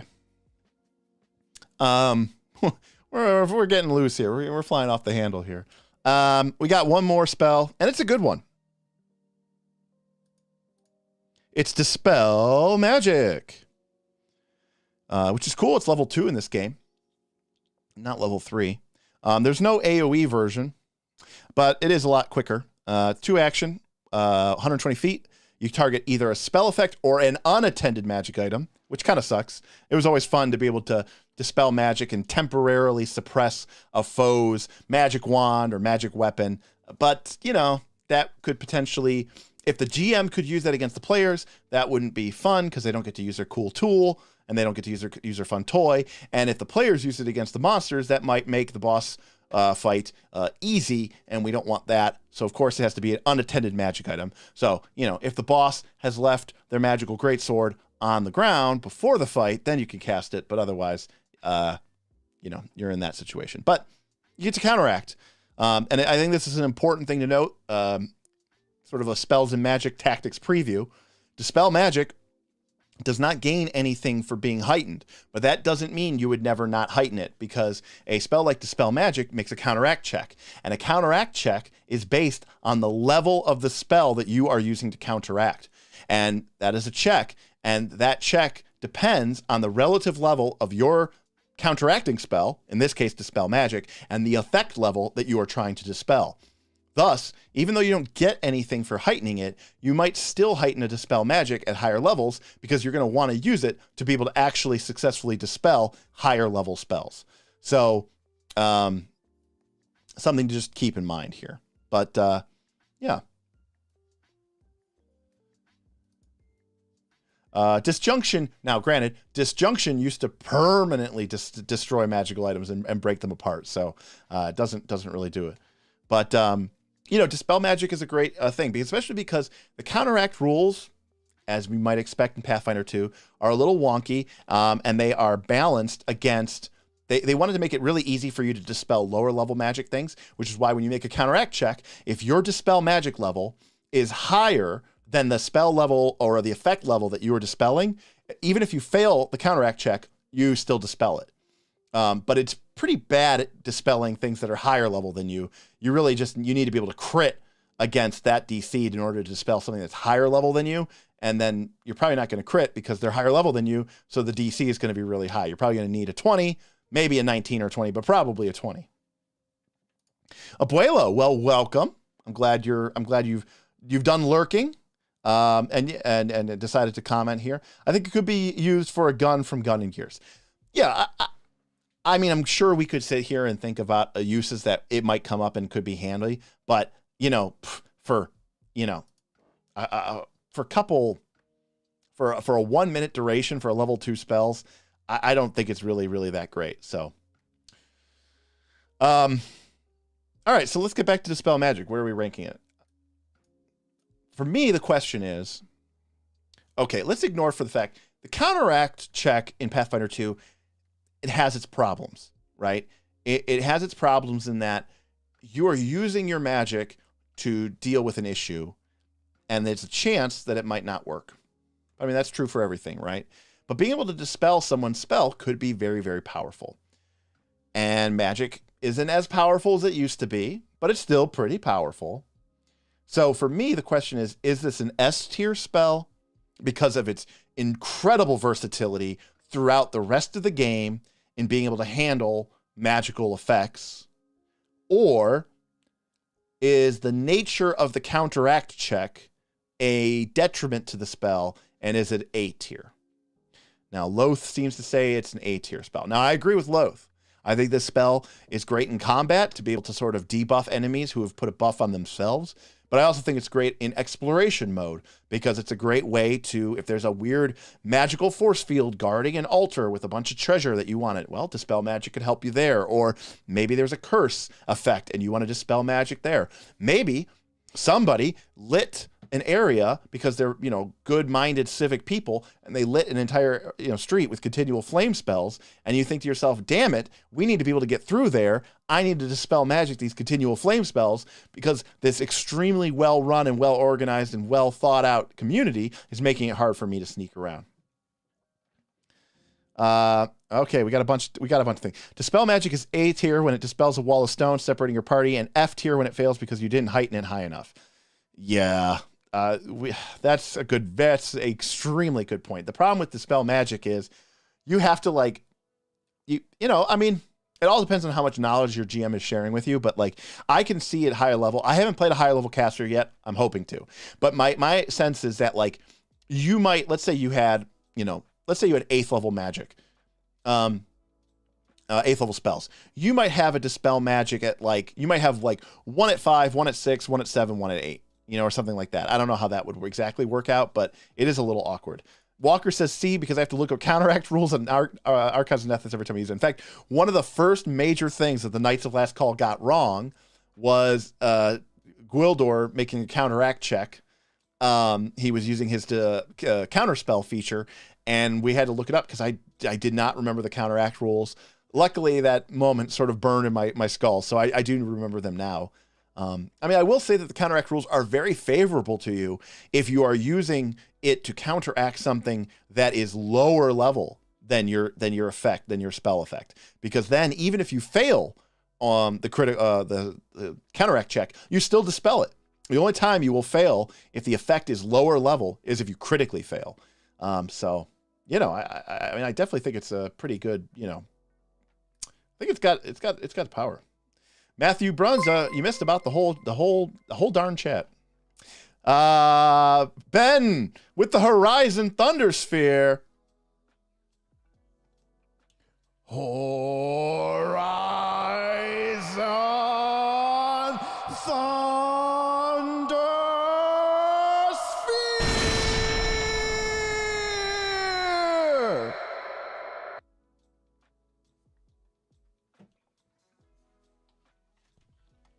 Ugh. So much damage. AoE. And I'm dazzled. Oh god, why is that spell so powerful? Alright. We're back. Thank you, Ben. We love it. We love it. We need to figure out the next one. Dispel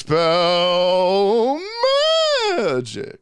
All right. This feels like an A minus B plus spell. A tier. All right. I think the smart people in the room have spoken, and I would like to give it an S tier, but S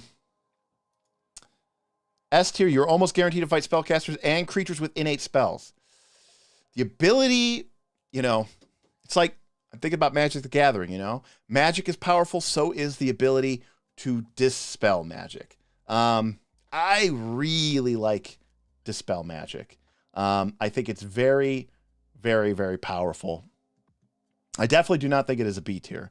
So Seth actually nailed it exactly right, which is if you are a spontaneous caster and it's your signature spell, it is, easy S. For prepared casters, it's a lot harder because you could end up with the spell in the wrong slot. Because now you could just take it at your highest level slot and then you'll pretty much auto succeed on it for anything that's lower level. But then you feel like you're kind of maybe wasting a slot. William Brandon says it's S tier because it's level 2, and what else is going to go into S? I think Dispel Magic is extremely versatile. I think it's very powerful. I think the counteract rules, while making it harder to, shut down a high-level creature, but that's the name of the game of Pathfinder 2. They do make it so that against lower level effects, you can deal with problematic issues. And it becomes kind of a panacea. It becomes kind of a catch-all. If a creature casts invisibility, well, I didn't take see invisibility, or I didn't take glitter dust, but it's fine. I took dispel magic. I'll just dispel the invisibility spell. Oh, a creature casts flying and now they're flying. Well, damn, I didn't take gust of wind to try to knock him off, knock him to the ground, or I didn't take an anti-flight spell, or I didn't take cloud of ash or whatever it was called. Oh, but I took dispel magic. I can go deal with that, right? It's a 120-foot range. And the fact that you can also use it in exploration mode. In my games, I use, especially in dungeons, there's all sorts of crazy, weird, magical effects, and being able to interact with them, whether it's a magical trap or a curse or some sort of weird magical fountain or weird magical device, being able to interact with that is really, really fun and very, very useful. And it shuts it down for 10 minutes, and I think that's a reasonable amount of time. So I think it's an S tier. For sure. All right. Oh, Jason says S scroll case. I think if something is an S, I think in fact, S scroll case almost doesn't even exist, Jason, because by definition, if something is an S tier, I think it's so useful that you would want it. You would have it, all the time ready to go. William says it's a great barter with the DM spell. That's true. As a DM, it's like you want your players to have dispel magic because it's kind of a wonky way to allow them to interact with all the weird, crazy stuff that you're putting into your world. Because note it doesn't even say, it doesn't have to be a spell. It has to be a spell or effect. So whenever you have like some sort of weird magical effect and, you're kind of wondering, oh, how's my player going to possibly deal with this? Well, that's how they deal with it, right? They cast dispel magic. All right, I'm going to stick with my S. I know some of you think it should be an A, but I think its versatility helps it helps it win the day and get all that. So actually, you know what? Let me go back to that real quick. There we go. So what do we have here? This is a pretty healthy list so far. In my personal experience, I think we have a lot of A's and B's. We have 5 spells in the B+ range, and we only have 1, 2, 3, 4, 5 spells in the C- range. So that's pretty good for our spell list. From what we've seen in the past, I think that's actually really, really good. So, Damien, if I could tip you for that, I would. If there was a way that I could just give you money, I would do that. So, good man.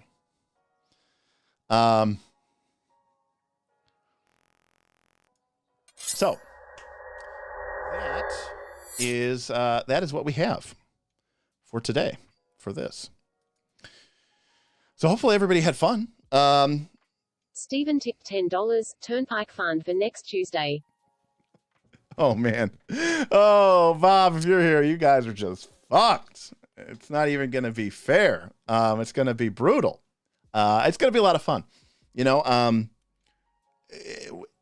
Neurolancer, no, we don't like puppet. We don't like poppets at all. I don't like poppets or leshies or shoonies. And that's just the start of the list. I'm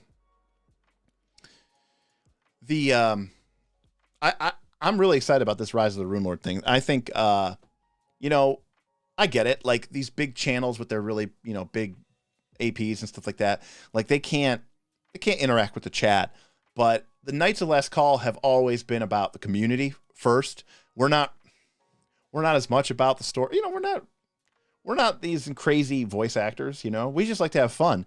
And I think we can make the experience really, really, really fun. I think it's going to be really fun for us. I think it's going to be really fun for everybody who's going to join us and chat along with us, and see what happens. And and the other thing too is this is like proof in the pudding. Like we're going to be doing Foundry.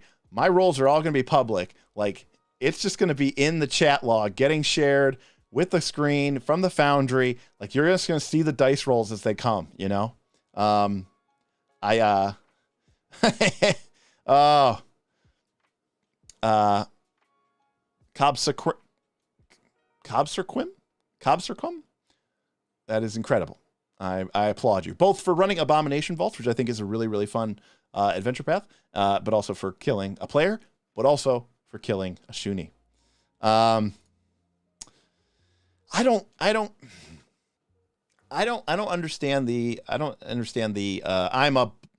I'm a person, but I look like a dog, or I'm a person, but I look like a plant, or it's just, I don't understand. Donnie tipped $10. One last time, Horizon Thunder Sphere. Oh, Donnie wants it again. Well, all right, here we go. Here we go. Horizon Thunder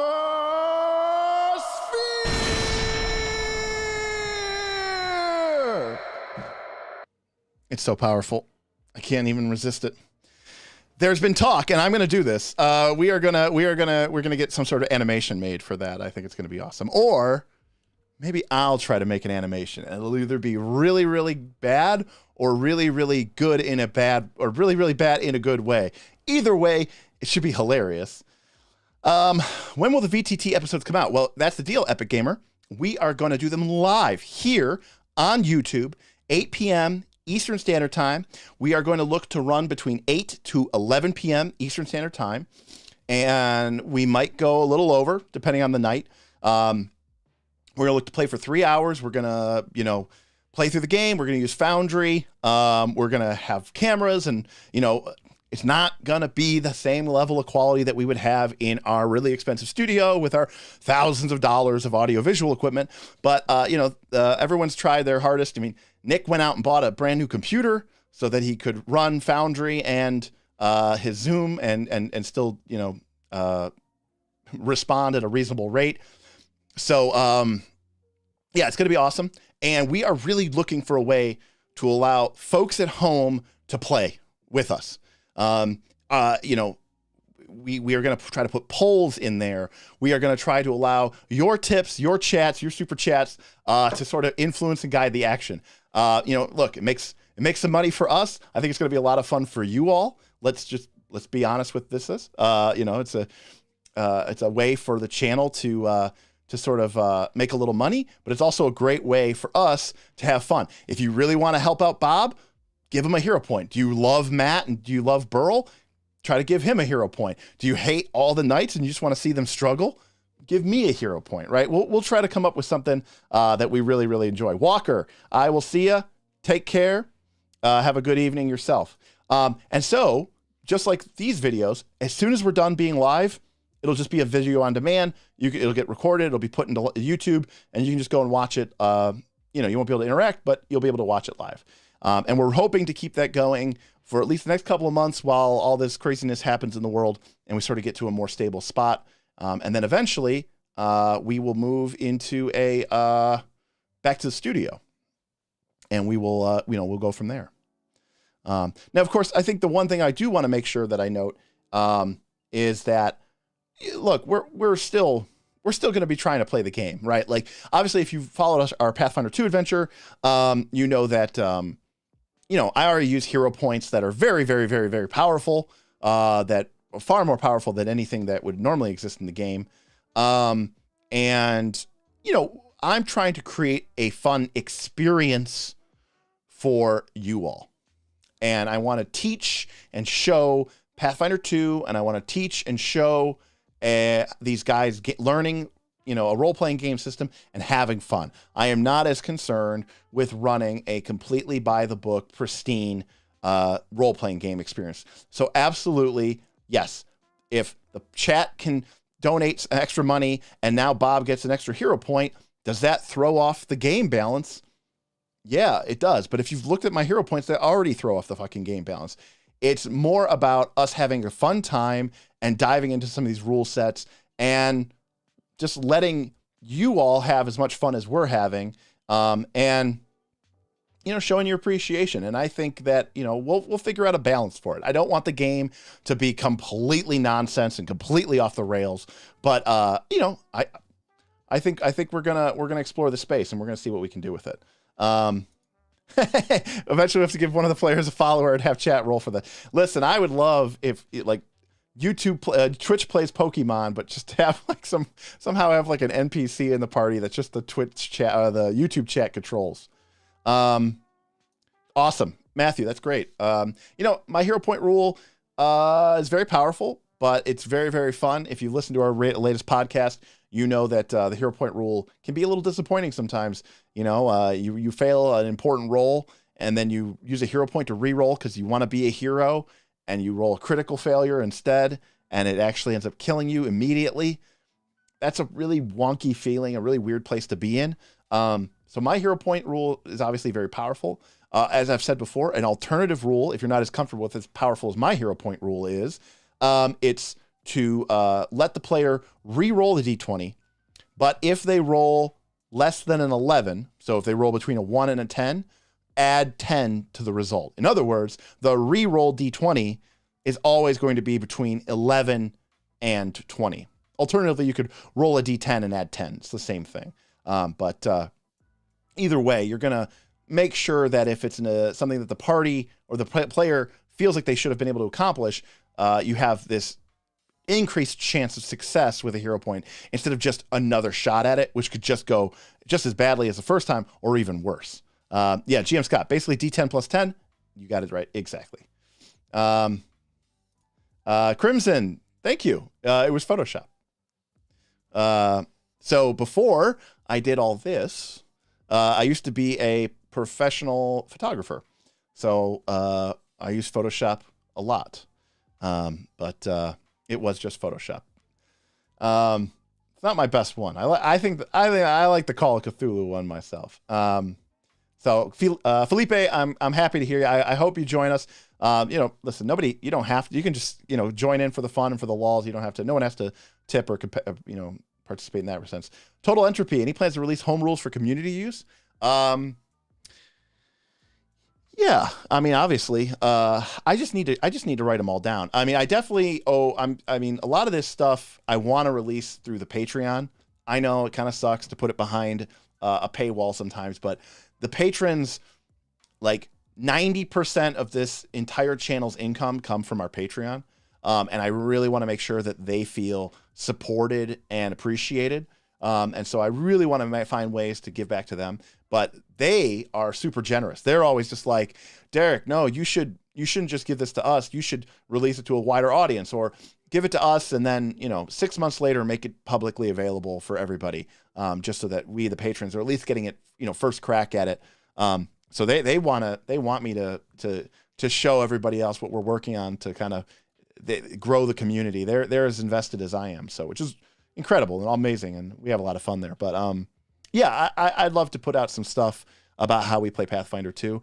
In fact, one thing that I would love to work on is basically like a variant Pathfinder 2. There's some areas of the game that I think are sublimely designed and not as well implemented, and I would love to create certain rules changes to the way the game is structured while keeping most of the chassis of the game the same. And I mean, obviously that's a very large undertaking for a game as complicated as Pathfinder 2, but I do think that is something that, if we can continue to build momentum with this channel, and it feels like it's something that's going to be worth my time and investment to do, because I have a normal job, I have a 9 to 5, just like everybody else, that we're going to do it. So I think these live streams are a huge help. So thank you everybody who tipped. Who donated. I really, really appreciate it. Steven, that's exactly the kind of stuff I'd love to talk about. Spell effects from skills, moving more stuff, moving the stuff that would encourage role play and exploration and interactivity, and taking that out of a resource and putting it into the game mechanics in an easily accessible way like skill checks, I think would be very, very, very fun. I'm glad you appreciate it. Again, the main thing that I will take away from my community, and I don't just mean my Patreon community, I also mean the folks who join us here in the chats, even the people who comment on our YouTube videos. We have attracted a really positive and very, very, very appreciative crowd, and I've really appreciated that. It's made this whole experience a whole hell of a lot easier. So, all right, well, I got a little bit after 9 here, so I am going to wrap it up. I will probably be live again on Thursday, just so that we can keep kind of trying to get through these. If you can't make it Thursday, that's no problem. You can always come back and watch it, and see what you missed. But I do want to get through these spells of magic. I like doing the Q&As as well. So drop me comments or whatever in the video or whatever on the channel. Just let me know what kind of live streams you might want to see more of. I'm happy to talk about role-playing games all day. I do already talk about role-playing games all day. I just do it in Discord with our patrons, but I like being able to share the stuff here. In fact, a lot of things I talk about here on YouTube are stuff that we've already kind of discussed and figured out in the chat. So if you want to be a part of the conversation, check out our Discord link below, our Patreon link below. That'll get you into the Discord, along with all the other benefits for our Patreons, which is we do extra videos for all of our releases that patrons get access to. We have exclusive live streams for our patrons, et cetera, et cetera. So thank you, Phoenix. Appreciate Phoenix, a recent member of the Knights, and very, very, very appreciated. And Felipe, I agree. That's another area of the game I would love to see. In fact, if it was up to me, Felipe, every spell would be like that. I would rather have half as many spells, but have them be more versatile, more fun to use, more fun to play with. And we know that there's a lot of spells in the game that I think could be gotten rid of and put into different skills or skill feat functions, and then really focus on the spells that do remain at being really fun, really versatile, really engaging to play with. So, all right. Thank you for the plug, Mr. Williams. All right. 2 a.m. in Ireland. Yeah, it's a tough go. We have actually a pretty sizable base in Australia. We only have about 100 people on our Patreon, by the way. We have about 5 to 10 members in like the EU/UK. And so, we're getting some presence in some other time zones. Obviously it's mostly, the American time zones, but, people are up pretty late. And up pretty early. So I encourage you to take a look. Well, that's all I got, folks. So I will see you all Thursday. We have our last dress rehearsal tomorrow, which I think we're going to actually let the patrons watch as we do our dress rehearsal in Foundry, just to make sure everybody knows what they're doing. And next Tuesday, February 1st, 8 p.m., we are going to be live playing Rise of the Rune Lord. It's going to be me, Bob, Nick, Matt, Tim, Gwildor, Burl, Escanor, Azius. We're all going to be there. So I will see you all later, and I will catch you next time on the Knights of Last Call.